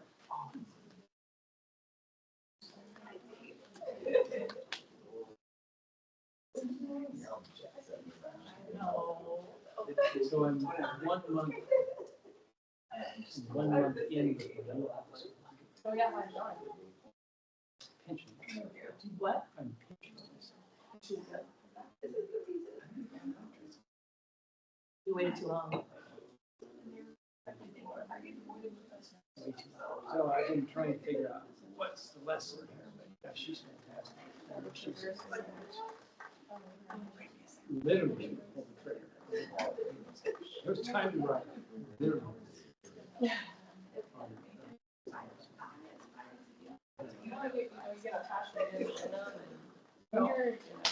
You don't know what's wrong until you're up there. But you know, I had plenty of years to know, and I adapted, just like you adapt to, Yeah. you know. Sure. But yeah, this thing was like, she's doing a better job of scheduling. I haven't had a gap. Where Jennifer was like, she, you know, She did just booked you out. kind of book me that if people, she was real lax. Because I always get cancellations, but I was at waiting. And she wasn't, and I said, that's what we wait. Well, then she may or may not. Yeah. We'll do it. Yeah. She has, she told me that a couple days ago, she was like 30 some. Everybody's on the week. We're all scheduled, but then if something comes up sooner. No one's So, going. I know you're going.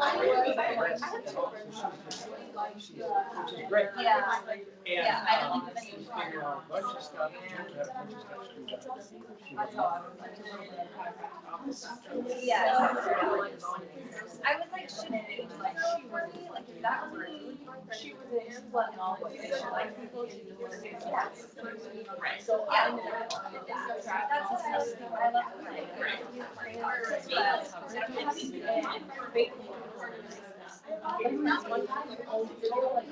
But used to me, I don't know.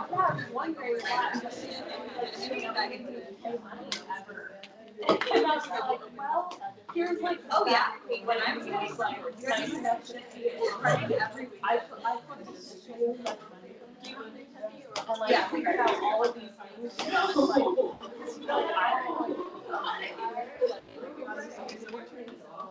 Unfortunately, I don't have, because I'm pretty much on edge. Yeah. But there's, I don't know what she's well, we're finding out. She just wasn't. She hasn't been. And, but, yeah, so when I'm back doing patients, my office manager, instead of being up front reading the news on the internet, she's putting out fires, she's digging in and getting booked. Some of this money was there, but it wasn't. You know, she just wasn't. There was no accountability because I didn't check up on her. We used to have this. Yeah. Check it on your own business. So, I used to have. Are you? I think I am too. I had that happen. And it wasn't. She just really good.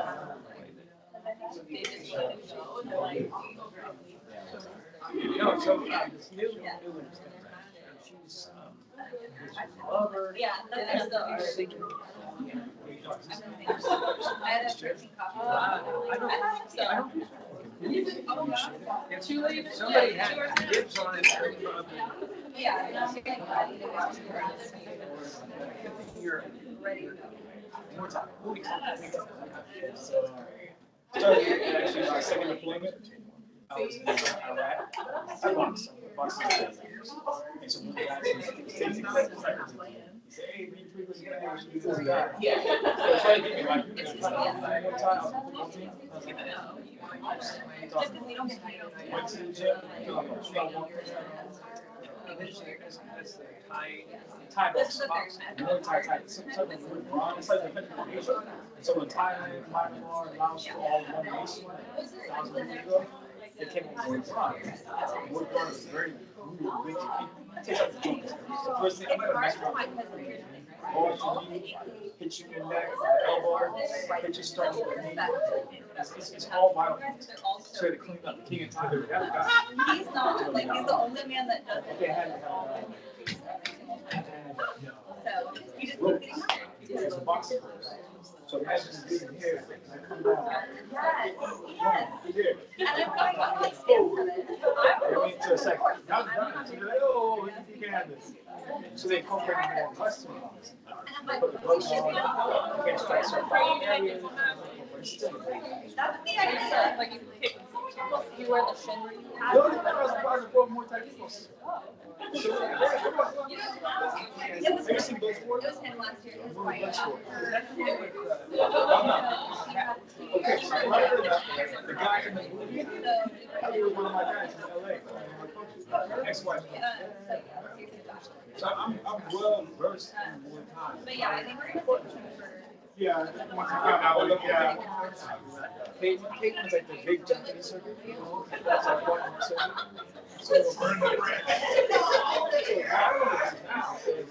So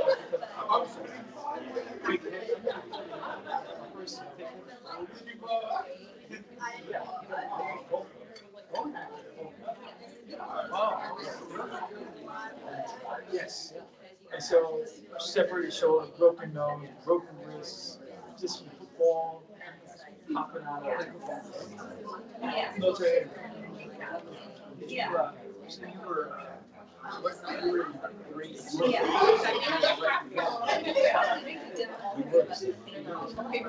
Yeah, so essentially, we were the guys, so we were another two guys, I did a lot of plays.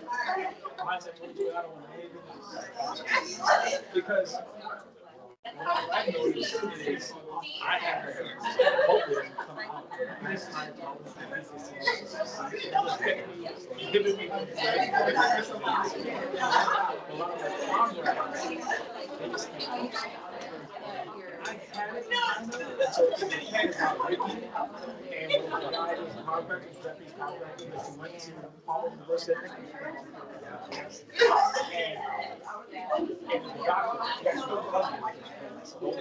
that's so I started going this path like self-healing, right? And I started researching psychology again. I started understanding the emotional state of things and how they can affect your body, the psoas and trapezius, when people are scared and stuff like that.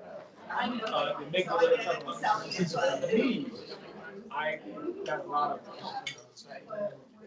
research and applying. One thing I noticed was great. Myofascial release, just getting massage and readjusting. Just over time, it's not going to be a one-stop shop. So I want to be able to teach guys, hey, I was in the meat grinder with Psyche. You know what I'm saying? So if you see me, I don't think you're this. You can do it too. That's what I'm doing. Cool. Okay. Guys, are we ready? Shall we, ladies and gentlemen?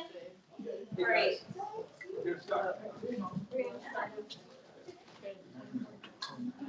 Those of you who are new, if I do this, that means I'm ready to start. So I don't have to yell at anybody. I just do this for a while until everybody gathers.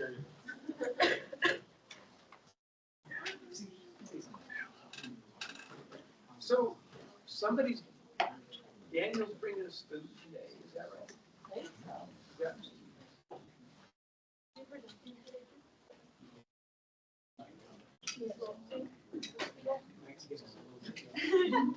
So, Elle, For free food, you gotta listen to the. Yeah, I know. Daniel will be coming. We're gonna do lunch at 12. well, okay. 10:30. 10:05. That clock. Don't look at that clock. No, I think it's It's working right. now. It's a little fast, but it's better. I'm letting you guys keep trying. I'm gonna back it up. Don't show us. Okay, So we're gonna go over session 2 muscles first. Okay. You want to use me so you can see it? Sure. So everybody come gather around. I'm gonna doodle first, and then we're gonna learn. Hold on, are you going or am I not? So the first one we're gonna learn is the rectus abdominis. Now, I will typically, actually, let me sit on here. I will typically have the person, the patient, just go back a little bit. Back? Yeah, so there you go. I'll have them sit on the end, so if the muscles, if they're really weak and they fall back, they're not gonna fall off the table. That's why I do that. And then you have them bring their arms across. Now, have them bring their fingers in, because otherwise they might accidentally TL something that might throw off your fingers. It's just good practice. Have them bring their arms like so. Make sure their knees are together. There's a reason for that. You're going to have them turn about 15 degrees-ish. I'm going to push straight back. I'm going to do the right rectus abdominis first. And that's really good. Then you turn the other way about 15 and push straight back. Now, you can vary that a little bit, and you can also test them both at the same time. But I usually go right, left, and then I'll turn them this way. And we're not really doing this session, but and this is for the oblique. This is a general for the oblique. And almost nobody tests strong on this one until you fix them. I know. It's really, oh, there. Now see, that one's good. Better. Well, don't let me go this way. Yeah, so the obliques. And those usually clean up pretty easy. There's usually something going on with the thoracics, or maybe the rib cage, or maybe the pelvis. If you take your left hand and touch here, I just have a suspicion that she's got category 2. We're going to learn. That's going off right now. So, but for today, just worry about turn them about 15 degrees, push straight back. Turn them the other direction about 15 degrees, straight back. Now, to start to break it down, you can have them arch. This will, and this will get into a different. There we go. That's you'll always find that. Now, yeah, no, don't turn quite so far. Just arch a little bit. Now, what we're doing, of course, we're putting that muscle into a stretch, so it has to work from perspective. Breathe in deep. Hold your breath. Okay. Don't see, she's trying to use her neck. That's weak. Breathe in. Hold your breath. So she has a sphenovacular cranial thing too, which goes along with the cat too, which we're going to learn about. We're going to learn both of those this weekend. So that's the rectus abdominis. So we're all going to do that thing. So the other one, lay on your back. The second muscle we're going to do is the iliacus. You remember the psoas from last session. Everything that pertains to the psoas as far as muscle organ relationship, muscle meridian relationship, nutrition, all that, all the factors is the same as psoas. Except instead of 30 out and 30 up with psoas, we are going to be neutral, external rotation, and 30 up. Well, psoas is full external rotation, 30 up, 30 out. Iliacus is full external rotation, flexion, 30 degrees, but no abduction. So there's the iliacus, there's the psoas. And of course, they share the same insertion into the hip. There's the psoas, there's the iliacus. The iliacus, we've got pictures of it, you remember, lies inside the pelvic. The rhomboid. Oh, actually, we're going to go to sartorius since you're already in this position. So sartorius comes off ASIS. right here. What else comes off the ASIS? Who said that? Rectus. Rectus femoris. It's just a busy place. It's a busy location. So ASIS inserts into the pes anserine. What else inserts into the pes anserine? What else?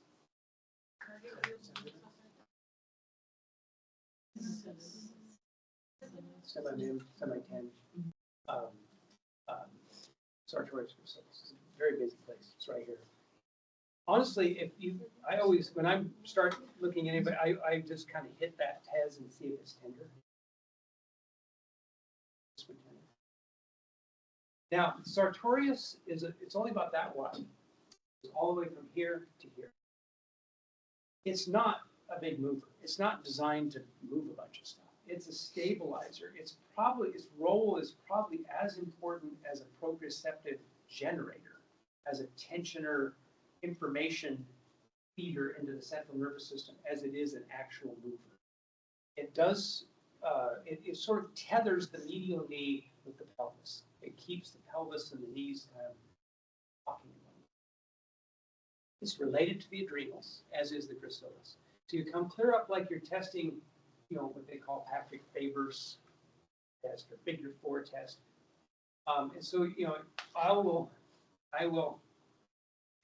usually check hip range of motion, and I've already checked, basically C's test, things like that, just to scan. And then you put them into this position, and you get them to relax their leg. Now, and then I tell them, I'm going to straighten your leg like this. I want you to not let me do that. That's pretty good. Now, she used her hamstring a little bit. This is one of the harder muscles to test well. Hold there. That's still good. A lot of times if they're too flexed in the knee, the hamstring will compensate for it. So hers seems to be pretty good.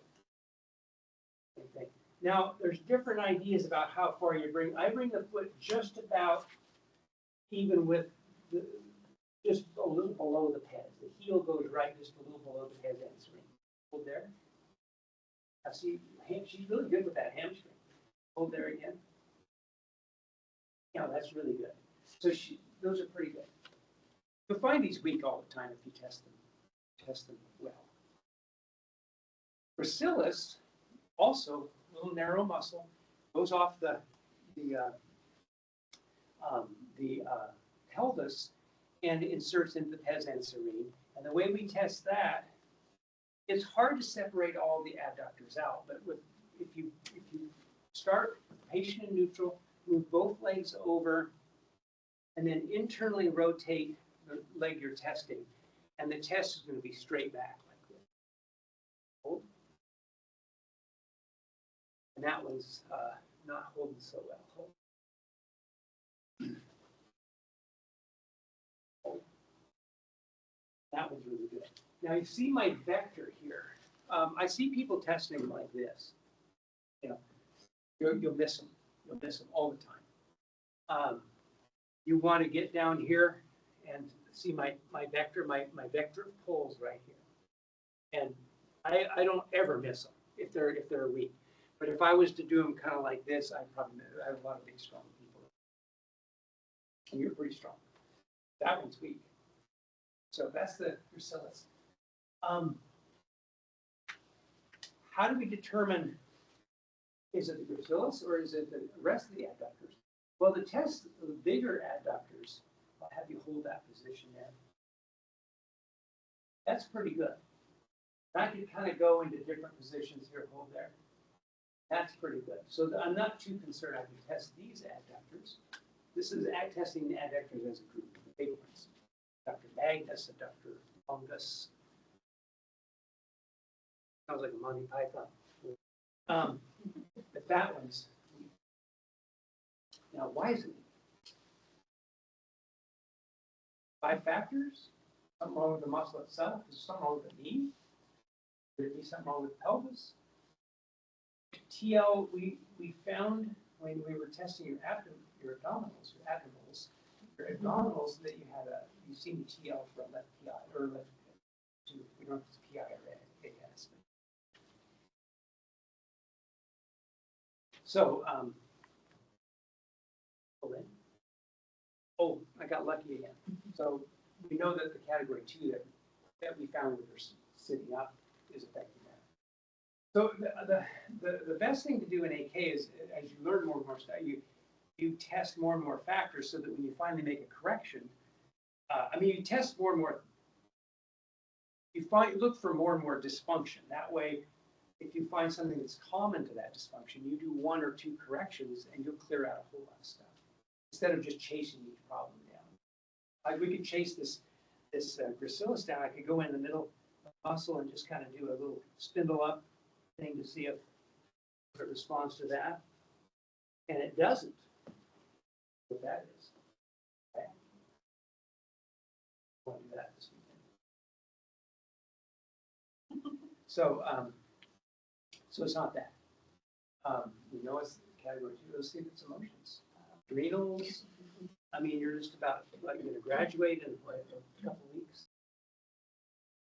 No, there's something going on with that, but it's not real. It's not real strong. Take a deep breath in.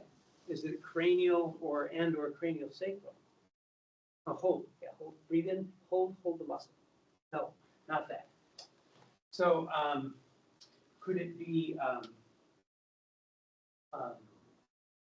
Let's go right into your lumbar here and see if there's something. You've been adjusted recently. And adjusting everybody else probably. Yeah. There we go. So there's category 2, and there's something going on in the lumbars. That's where I would start. Oh, it's adrenal related. So let's go. Oh, I'm sorry. You go. Are you one of those people? I'm one of those.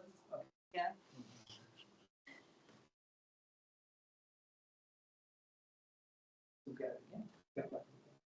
So adrenal issues and pelvic dysfunction go hand. Category 2 is classically a chronic category 2. So, somebody, could you grab me out of that biotics kit, cytosine AD and a ADB5 plus, ADB5 plus. I don't know, whichever, wherever you can find one. Probably like 4 things, and hand them to me without telling me what.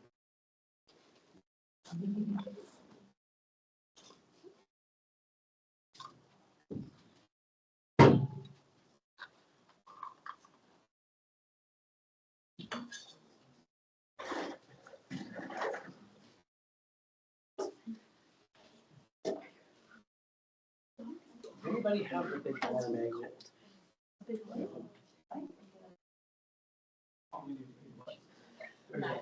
big magnet. Like you don't understand it, you in the car. I'll see if we might be able to get to that. So, bear with us here. We're gonna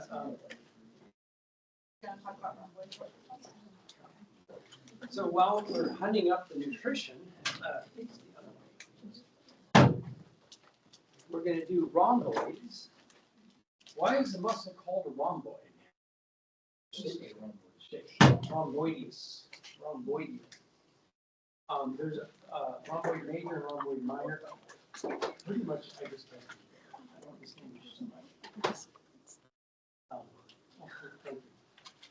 So rhomboid runs from the medial border of the scap to the spine. Fibers run in this direction.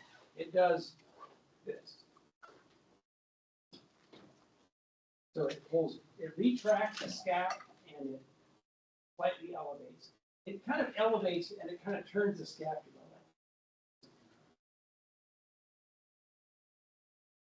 Now, the way we test it is we bring the patient's arm into full elbow flexion, external rotation, and we encourage them to come in that position. Turn their head away a little bit, and I'm going to be, my vector is going to be in line with those fibers. So the muscle is doing this. I'm gonna do this. So I'm also testing through other structures, I know. So if I get a weakness, I have to distinguish, is it posterior delt, is it teres, is it any number of things. Now, the way I determine if it's rhomboid is I feel, right, this hand is here, I feel for movement of the scapula. And honestly, the scapula is not really moving, but I think there might be something going on with it. So, same thing here. A bit of turn away. Hold there. Once again, my vector is like this. That one's rock solid. With your hand there, are you kind of TLing that area though? Well, I could be. That's why I'm real careful with. You want a real broad light contact. Now, see, that's definitely letting go, even without TLing. So, can you take this hand? It was this SI, wasn't it? TL. There you go. So that's also related to the left PI. That's your adrenal gland. Now, this is a liver-related muscle, but because we found this, and because we found the adrenal reflexes affected the abdominals, we're going to go back to that. So we're going to look at category 2, and we're going to look at ultimately, that's going to be our treatment. Yeah. Okay, so gracilis. Why is it called gracilis? Do you remember? It's some kind of Latin thing. Latin. Usually, most of the anatomical muscle names are so literal. Rhomboid. Okay, so I'm going to test her energetic. Oh, do you have your magnet? Yes, you do. Use the south pole of the magnet. Now, cool. Oh, this little guy. Cool. Oh my goodness. Now, I'm totally anal about this, so I'll take that away again and see, is it just the magnet? Maybe. That away, is it just her hand? Magnet is strengthening. So I'm not going to use the magnet. Usually the magnet, it intensifies the electromagnetic field around the supplement, around the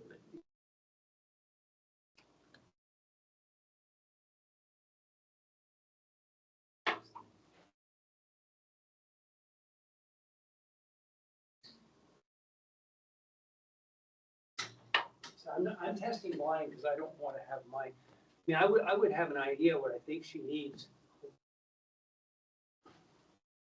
I don't know what that is. I'm going to set it over here upside down.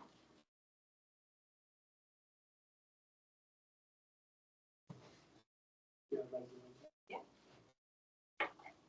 I don't know. Well, you guys gave me quite a collection here.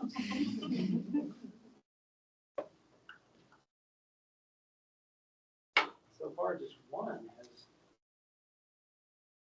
Whew. Do you mind explaining what you're doing? I will. I don't mind, no, but let me finish and then now that one's. I also just emailed everyone there's a list of standard process and biotics crossover. So if he mentions like a biotic product and you like standard process, that is their equivalent products to look for, or vice versa.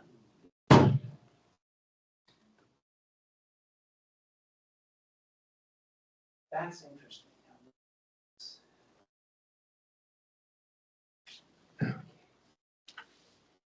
What do we got? Renal desiccated, no surprise, and ADHS. So these are very different supplements. This is a glandular, and this is it's all herbal.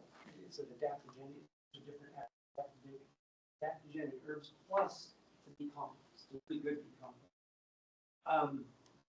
Could you prioritize one? We could.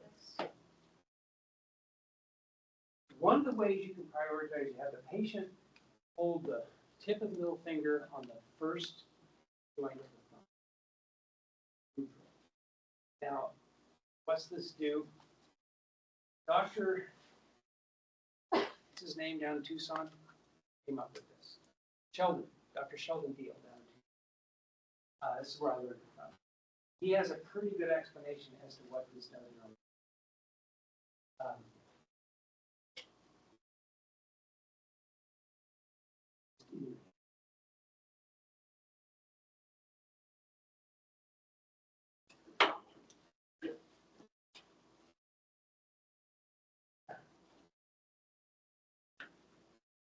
So neither one. That's interesting. I don't do the hands that have her hold it instead of. Because it seems that she's TLing here. And let's maybe try holding it up first, so you're not near it.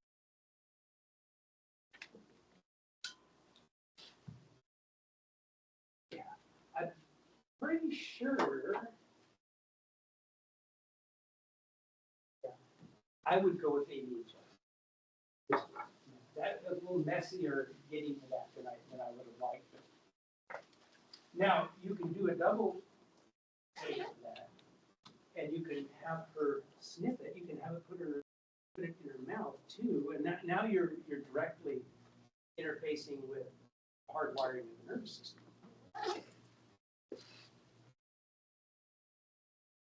And even if she sniffs it and it's not, and the bottle's not even in her hand, for a short period of time, her brain knows that those things are there, and that turns on. So that's definitely what I would go with. So the energetic testing is kind of a gray area of what's considered acceptable in AK. On your 100-hour certification test, it will ask you about nutritional testing. And as far as the standardized approach in AK, the patient should either smell it or taste it. It should be a challenge to the actual receptors. Energetically, you're not going through the receptors. You're literally you're testing the electromagnetic. That's a harder thing to explain if you get into trouble. So the ICAK can back you up if you're using oral or lingual testing, not so much if you're doing energetic testing. Everybody does energetic testing, but double check yourself. I do it blind because I don't trust that the patient or me aren't going to influence. I've done it all different ways over the years. I've studied a lot of different ways of nutritional testing, and I don't like lingual testing because once they taste it, now the brain gets confused. If you're having them taste a bunch of different things, you're kind of muddling up the test. So I think energetic is great to get you in the ballpark, and then you can go ahead and give it. You have them hold it in their mouth or sniff it. We did last session. Somebody, I can't remember. It was an herbal thing. That was adrenal stuff last. Is that adrenal too? Or Yeah. So anyway, that's so. Let's see if the sartorius. We did all that fiddling around, but so we haven't fixed it. The gracilis? That's it. So we'll fix your cat too, but not right not yet. So do you guys want to try these new muscles? You ready to do that? We can do that before. We can do that before noon, then we can start jumping into crazy. These are the only new. And we overdo it. So let's do it, guys. We want to do it military style. Military style means we're going to have you only test the muscle that I call out, and I'm going to use Alyssa or whoever wants to. Maybe you guys, I can use somebody else. You guys can walk around, but I will call out the muscle, do only that muscle, do it several times until you really get it. And then we'll go to the next muscle. Don't like do a bunch of other stuff, just do that. So, and have everybody with the abdominal test, have your patient sit on the end like I did. Once again, guys, watch. One last time. Guys, one last quick review. Rectus abdominis, 15 hands like this, right, on the patient, knees together. Their head is in basically in neutral relative to their upper body. You're pushing straight back. You're not trying to do this. You're trying to push straight back with them slightly turned. And I use like if I'm testing her right, I use my right. When I'm testing her left rectus, I'm using my left. Go ahead. Does it matter if their feet are on the ground or not? It is better if their feet aren't. Now, if their feet are touching the ground, that's fine, but make sure you have them sit back to where they can't really get any traction. You don't want to, people will try to use their leg muscles to compensate. I mean, when you get really good at testing these, it doesn't matter what they do, they're going to find it. Really? That's so weird. Have your patient on the I end. find it interesting when they have like really short Be on the end.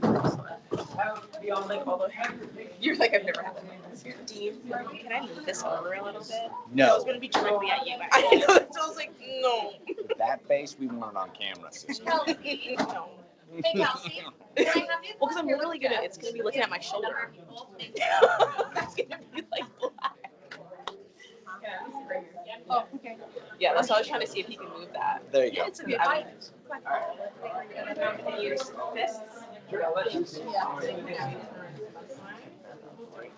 Okay, guys, test the muscle, test it again until until we go to the next muscle, okay? Make sure you got it. Play around with it. Don't talk too much. Talk less. Talk less. Oh, yeah.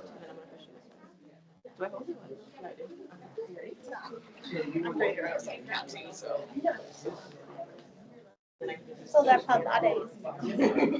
I tried.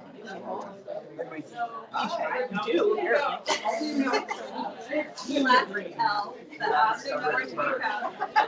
Only one. Okay.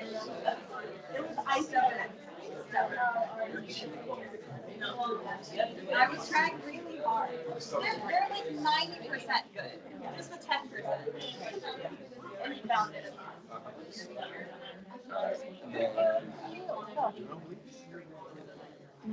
One of the like I chill on behind, and then I get tired of it, and then I just and then I cut my nails really short. I did that this week. Yesterday I was like, I'm not short nails because I'm not like pink nails. It feels weird. I kind of like them short a little bit. I can still do good nails. Yeah. It's very nice. When I have long nails, I love like more of the dog part. So. I don't ever. Are we switching partners? Are we all switching? I think we switched. Yeah. Okay. People are switching. Oh. I think he wants to do it, but it takes too long. Oh, okay. Yeah. I already know.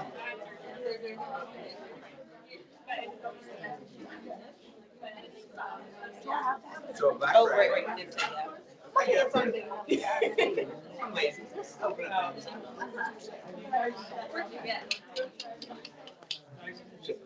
Have you, what I'm going to do is I'm going to have you switch. Go ahead and switch and do the abdominal on the other person. You've already switched? Yeah, I switched. Okay, so if you haven't switch, and then we'll go to the next one. Great. Which way Well, this way? You think you did the other way? I did.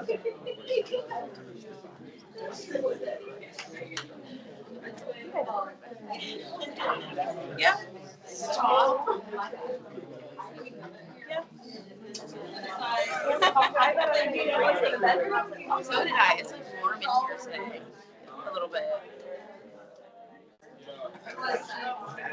She cheated. She's like, oh, but Dr. Yeah. Just corrected them. So oh, also, I just it's fine. It's not like I'm gonna say anything. I haven't talked to anyone. Oh yeah, I like said I did.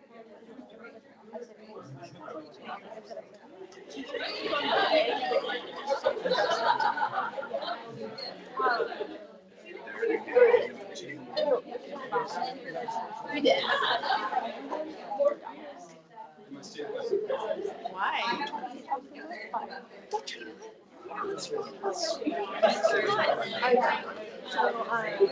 Everyone is like I don't know who they are. Oh. So it's like all of them essentially. That's crazy. Has everybody done the rectus abdominalis? Both people have done. Okay, good. Now switch back. Just to kind of keep order. And let's do the rhomboid. Oh, we'll do the rhomboid. Watch me first. Don't do anything. Quick review. Muscles right here. Pull. Like you're putting a seatbelt on, right? Reaching for your seatbelt. Head turns slightly away. Hold. It's pretty good. Pretty good. Same thing here. Like she's reaching for her seatbelt. Pretty good. That drop. Yeah, it's pretty good. So that's how you do it. It's a tricky one. Pulling up on the arm down here? Yeah, you're pulling up. Okay. And away, the vector. The vector. So the scapula goes this way. When the rhomboid contracts, the scapula do this, right? Like that. Do it on yourselves. Just feel your one and then the other and then do both. That's what it does. So if you were gonna maximize the shoulder motion, like to reach behind you, you're gonna do this. That's where you test your patient. That's the best way to get at it. Just like and then fix the shoulders. Like that. So watch Dr. Whitney, watch my hand. She's gonna let go. Yeah. And the motion here is gonna go from here to here. It's a tricky one. So do the rhomboid. Do it. Just open the rhomboid several times.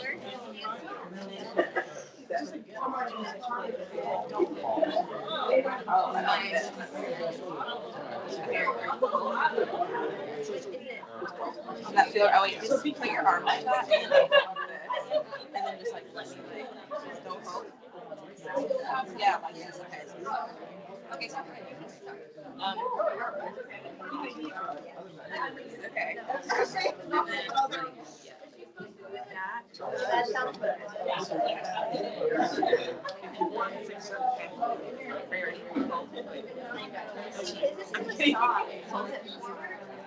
So I It doesn't really matter. I feel like that's as far as she can go. I'm like, this is one more time. You're trying, almost. Could be worse. I know that seems like weird.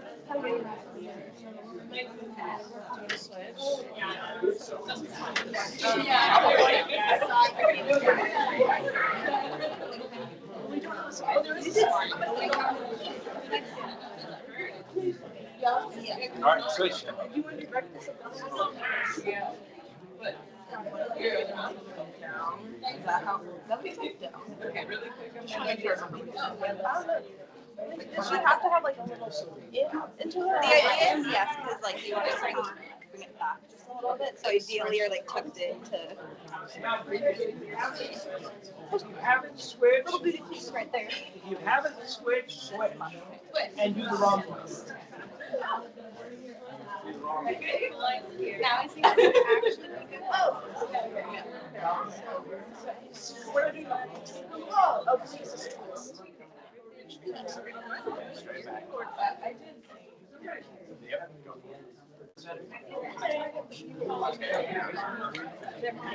This is a strong muscle. Switch sides. Personal care, you should have got it down. What? Oh,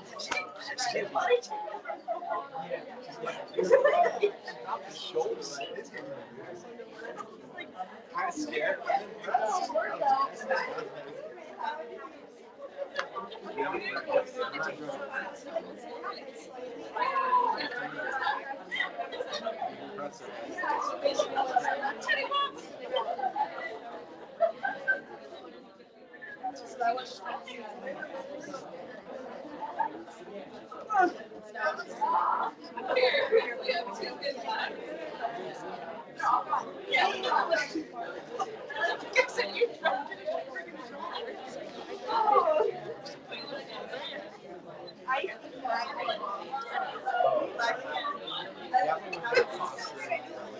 That was definitely a flag.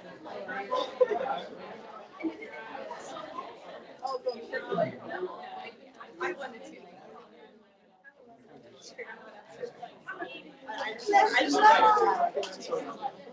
Does everyone switch to do the wrong one? Does everybody feel like they got the wrong one? The key thing. Haven't had one switch. We have like 30 more seconds. What's that? We have 30 more seconds. Yeah, go ahead. Well, listen to me 35. first. First, listen to me. Just for a second.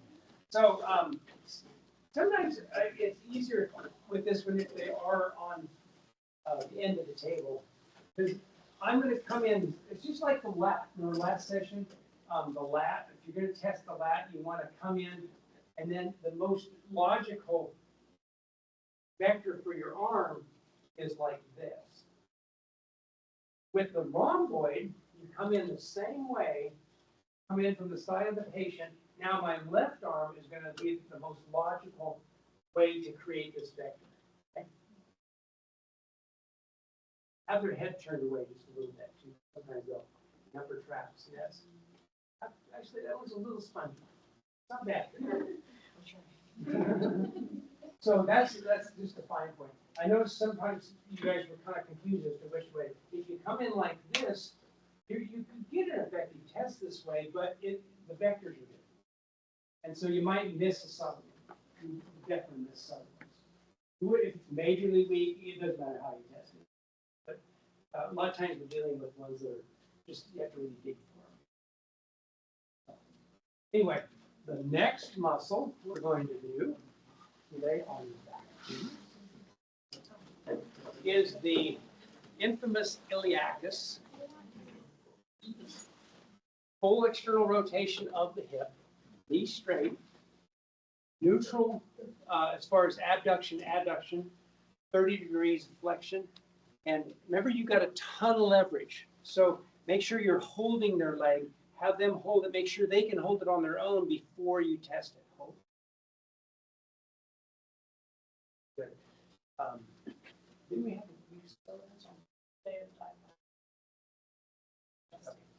So that's how we test it. I would prefer you be on the same side as the muscle you're testing while you're really mastering these. Now, obviously, you can test it from either side, but this is your best. See, I'm right here. I'm right here, perfectly positioned, so I don't work too hard. I've got good control. The long lever, you don't have to push very hard. I see these tested too aggressively most of the time. It's weird because like the rhomboid's a much smaller muscle, but you really have to kind of sometimes give it a pretty good, because you don't have as much leverage as an examiner. Iliacus, take your time with this one. Don't hurt anybody's back. If they can't hold it on their own, your test, you've already got your test. If you put them in position and they start sagging, you can do that leg on. At the same time. Oh wait, that's like shitting my ass. I mean, I don't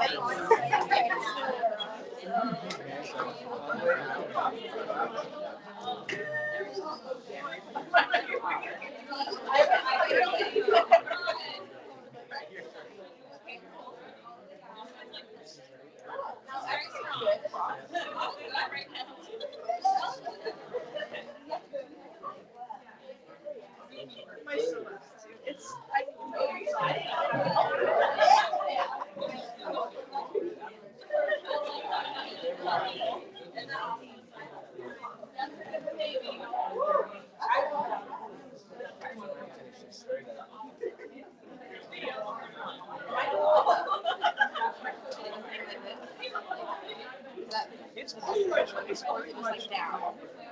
kind of like this. Okay, so that's what I was thinking.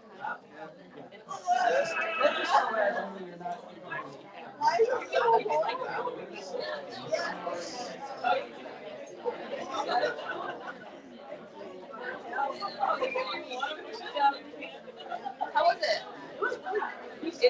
Isn't he? Yeah. He's funny. Dr. Boss.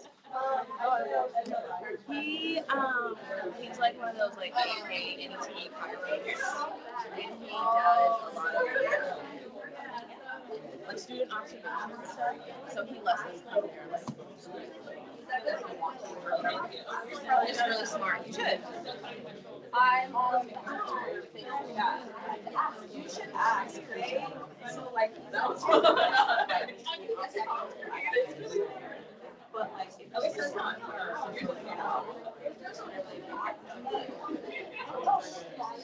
right.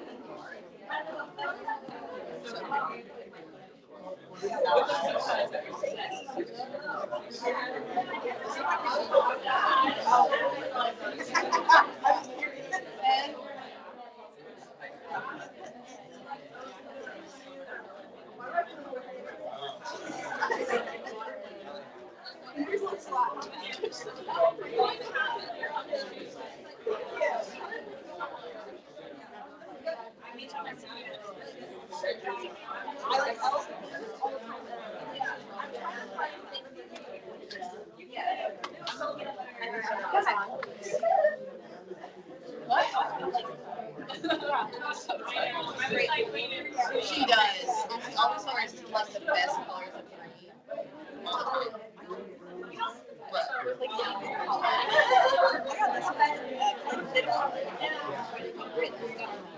Yeah. I feel like white. I don't like white. Like white looks nice on you. I feel like I'm just gonna get. I didn't get white until I moved here. Yeah. And I feel like it makes me look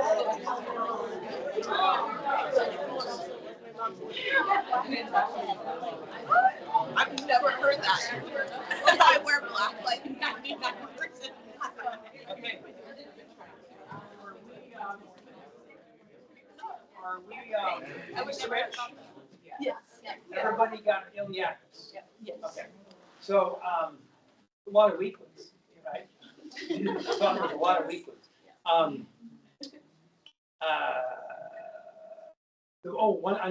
There's one thing with, somebody, you might just on back. So, one thing I didn't maybe comment on enough is, with psoas and iliacus is the stabilization hand. Now, if you go over here on, and you press on the opposite anomaly, you could be changing your test. So be real careful. I like to kind of come right about here and use a really broad contact for stabilization. For sure. And usually that's all you need. If they're weak, a lot of times they'll kind of roll to try to compensate. That's your test is you've kind of gotten your answer. So if they try to roll like that, don't try to force them and test it. You already know that that muscle's kind of, that area is kind of unstable. But honestly, this is probably your best TL here. If you come over here, there's a lot more stuff there that you could trigger. Trigger a false positive. So more on this outside of it. Outside and maybe a little below that ASIS. Okay. And of course, there's a kind of a cheap challenge for category 2. Hold there, push. where we just do a static challenge this way. She doesn't have it, that's good. That's not the best challenge for all this stuff. Sometimes you'll end up challenging it and not meeting it. Thank you. So let's move on to the sartorius and bacillus. We'll do these together. Remember, the sartorius goes from the ASIS to the pes anserine, crosses both the hip and the knee. It does, in open chain, it's going to do this. Your hacky sack muscle, or your soccer, whatever, yeah. And there, if the ways people will compensate all kinds of ways. They'll try to flex the hip, they'll try to flex the knee, they'll try to adduct to compensate for this one. But try to get them to relax best you can. Hold there. Now see, she used a hamstring like Alyssa did. That come down a little. There you go. Hold there. So if that happens, now that's a really good one. If that happens, I'll bring the foot a little more inferior. And okay, that's really good. You get your adrenals must be drop down. There you go. That's really good. Now the second thing on this one, the stabilizing hand is basically on the outside of the knee. Be careful not to. If I do this test and I grab the knee this way, I got a false positive because I'm poking into her popliteus, or I could be pushing onto her head of her fibula. So broad contact here, as broad as can be. Broad here, you want to be just above the ankle. And you don't want to pull. Another way to get a false positive, if you want to sell vitamins, hold there, is pull on their Achilles tendon. And you'll get a weakness every time. So if you're trying to sell vitamins, these are tricks you can use. You know. Then you give them the vitamin, you don't pull on the key. Oh, you really need that. I'm being cynical, but that is a lot of that. There's a lot of abuse with muscle testing, and it's something that I do take rather seriously. But okay, so that's the sartorius. Test, obviously, you have to be on the side of the leg you're testing. Gracilis, bring both legs over a little bit, maybe 15-ish. You're going to internally rotate the leg you're testing. Drop down this way. My forearm is my vector. Hold. I load. Ooh, that's a little bit weak there. So I try not to use my arm too much with these, especially on the. I'll kind of lock this way, and then I'll just let my body.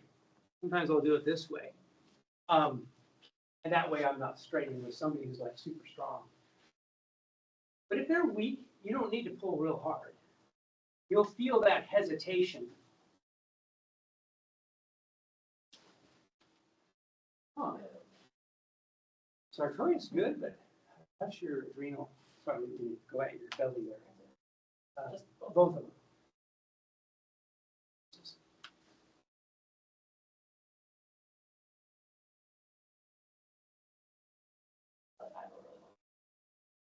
So this kind of wake them up a little bit. Pull it. No, there's something else going on. Then you bilaterally teal your pull. Now just one side. And then the other side. So yeah, so you have cat tools. Nice. I have lots of cat tools to play with. So sartorius, figure 4, but not way up figure 4. Kind of a you want about 90 here. You don't want less than 90. You want about 90. So this heel is going to be. Here's our kneecap. There's the heel. There's our heel. Gracilis, shift both legs over, internally rotate, drop down. So don't test them this way. Somebody will. I know somebody's going to test them this way or this way. Test them this way. What's the vector for sartorius? So what? The vector we're pulling in for sartorius. Pretty for sartorius. It's This hand is doing this. I'm trying to straighten her from this position. She's trying to, because that's where that muscle really kicks in. It's not, I mean, there's other muscles too, because it's not a prime mover, but that's where it really reveals its function. Remember, we're putting it in the position that it is the strongest in, and we're taking it out of it. This hand here, it's tempting to push, and I'll push a little bit, hold there, but really, I'm not pushing a lot. I'm primarily pulling with this hand. I'm doing both, but don't push hard, and don't pull hard either. If it's weak, And if it's strong, it's very strong. if it's strong, you'll feel it. But also, like with both you and Alyssa, you guys are really good at taking in those hamstrings. So the hamstrings often will try to. Now, if I didn't position Dr. Whitney's legs over this way and just did the gracilis this way, I'll miss it. Because now her other adductors are able to compensate, the bigger ones. Magnus, all their name. See, that one's good. But if we go this way, then we find it. That's subtle, a little different. So that's why that's important, that angle. Does that make sense? So let's do the sartorius and gracilis. Whatever these are both. I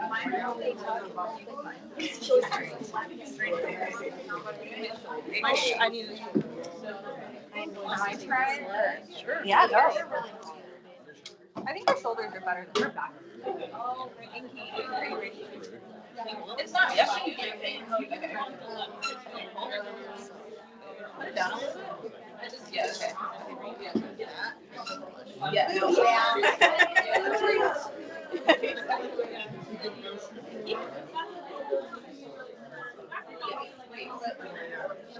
God damn.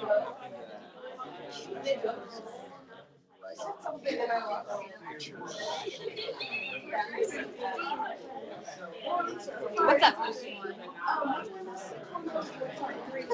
I'm sorry. It's okay. Sartorius is sex hormone. Okay. Gracilis is a dream. Okay. Pardon?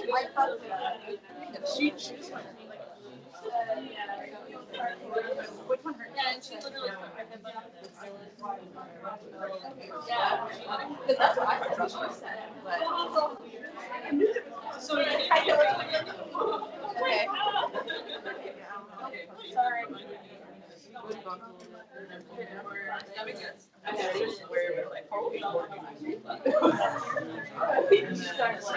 I know. Like, what do I do? Yeah. Oh, I gotta do the other one. Okay. Okay, over here. I've never heard you say that. Thankfully, I did it. I feel like that would have scarred me a little bit. Okay, so we're gonna go in, right? Over and then in, right?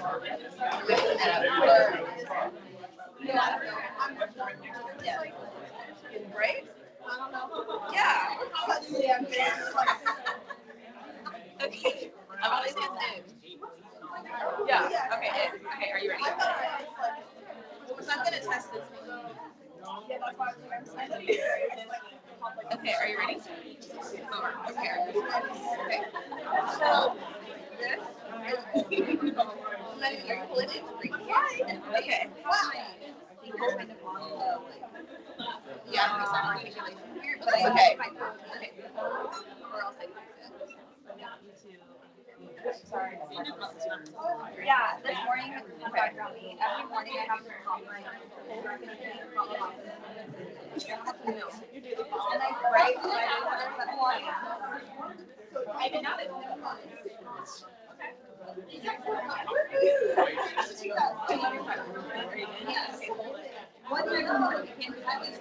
And I'm not like ripping your. Yeah. Can I make sure I won't?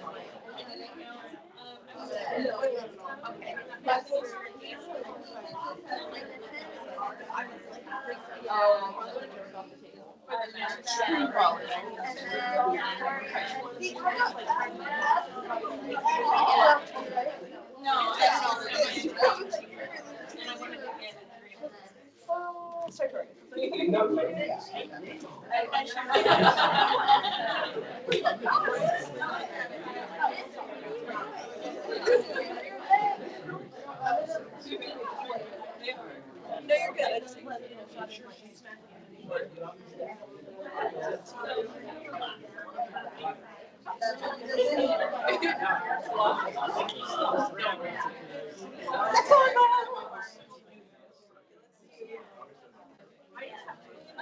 What am I? When do I do that?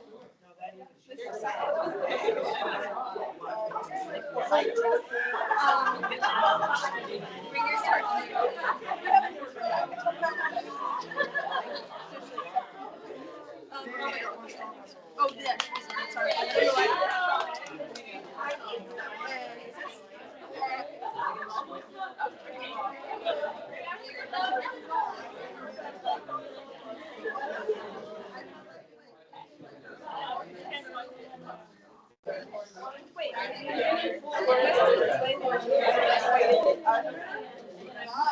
So I went this way.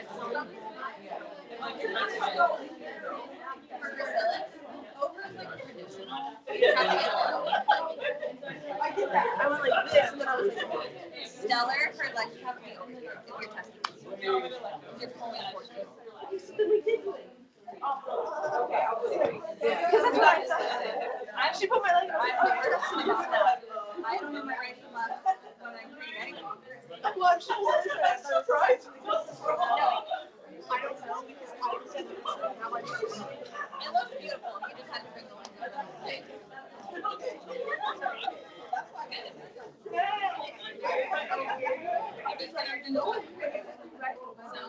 Yeah, absolutely. I go ahead. Got it.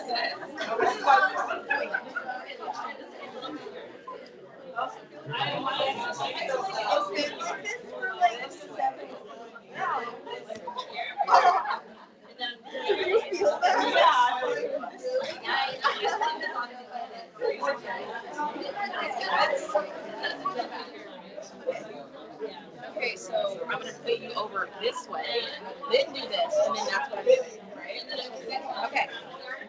Are you ready? Still learning. Okay. Yeah.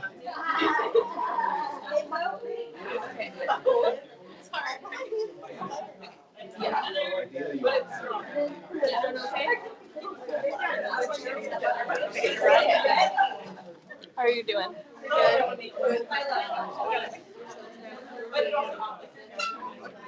Our brains got flipped.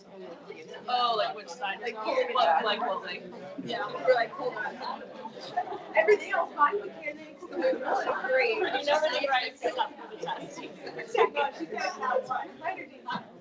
Like we fixed it. Sometimes we'll do that. You'll be like, what am I testing? Your patience, luckily, are Exactly. No, I have to get it.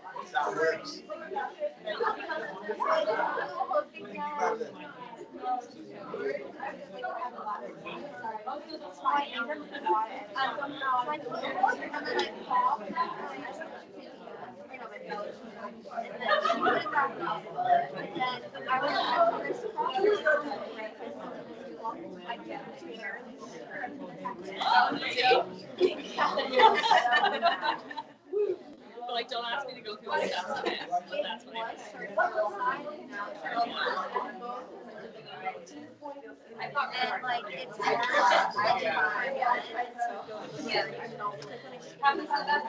we'll have one remember it's just a pelvic fork. So that's it. Right. So yeah, it's like all that. Cat 2 is like further this way, and that's what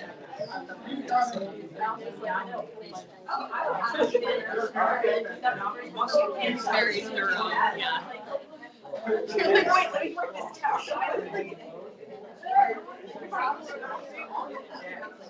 And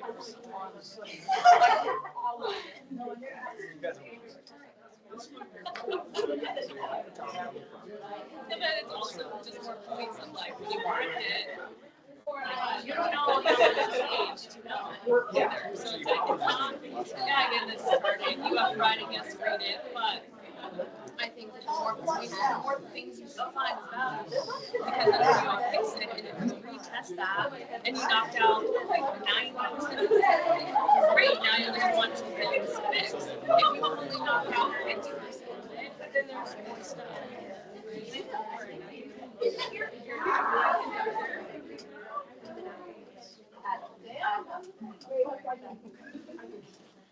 So how's everybody got to do all the muscles? Okay. And I'm gonna do some more slides. And I want to introduce cranials, and then I think lunch is about noon. Is that right? Where are they gonna set up lunch next door? Like, We can. does Daniel want to do a spiel? It's 11:36. Okay. Probably. Okay, so let's get through these.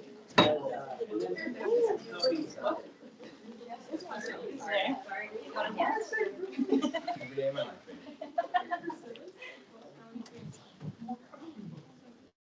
So this is something you could take. You have this in your notes. These guys all have the PDFs of these, right? Mm-hmm.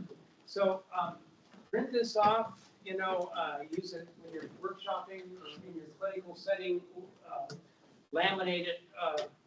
You can do this with. I have slides like this for all the muscles. They're just absolute cheat sheet. It's kind of like Dr. Whitney's chart here. I highly recommend you get this chart. I prefer you buy it from the ICAK, but I know you guys are. Well, that's the only way you can get it. As compared to taking a picture. Oh, yeah. And your patients love it. I literally, that's like the center of my wall. So like I use it all the time. Yeah, I use it all the time. I used it yesterday. Yeah. So, and patients just love to see it all together. They're like $50, but I think we'll figure it out and we can place a bulk order. Yeah, they're and this chart hasn't changed. I bought my first one, I think, in 98, 97, somewhere there, and they haven't changed. They're still just as. So this is a little cheat sheet here for the muscles we just went through. Rectus abdominis, related to the small intestine organ, and the small intestine related. The rectus abdominis and the quads, both related to small intestine organ and small intestine. And I have a series of exercises I give patients that gets them to engage both quads and the abdominals at the same time, because they really need to be talking. They need to all be on the same page. So I get the correlate from each other, like, is it through tissue, is it through nerves, is it through the meridians that you talk about? Is that how they? In the case of the abdominals and the quads, several things: the nerve supply, lymph drainage. I mean, muscles have to drain their lymph through a sort of drainage feed. The organs will share that same drainage feed. So if the organ gets congested, then the muscle can't offload its lymph as well, and vice versa. Sometimes a muscle, if a muscle is injured, inflamed, it can potentially affect the shears. Neurologically, you're dealing with lumbar plexus with both sets of muscles, quads and abdominals, and then of course with the meridians too. I mean, chi moves through the myofascial matrix. That's where it courses through with piezoelectric movement. The lymph also moves through the myofascial matrix. So lymph congestion, I think, is one of the most common things that will cause chi to get stuck, cause a cooling of chi. It's kind of physics.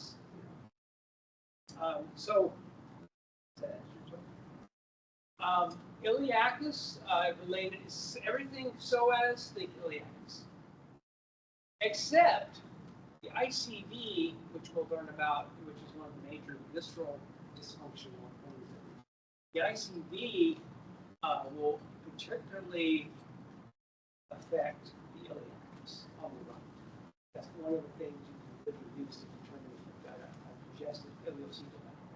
That's, of course, where the small intestine connects with the large intestine. That's,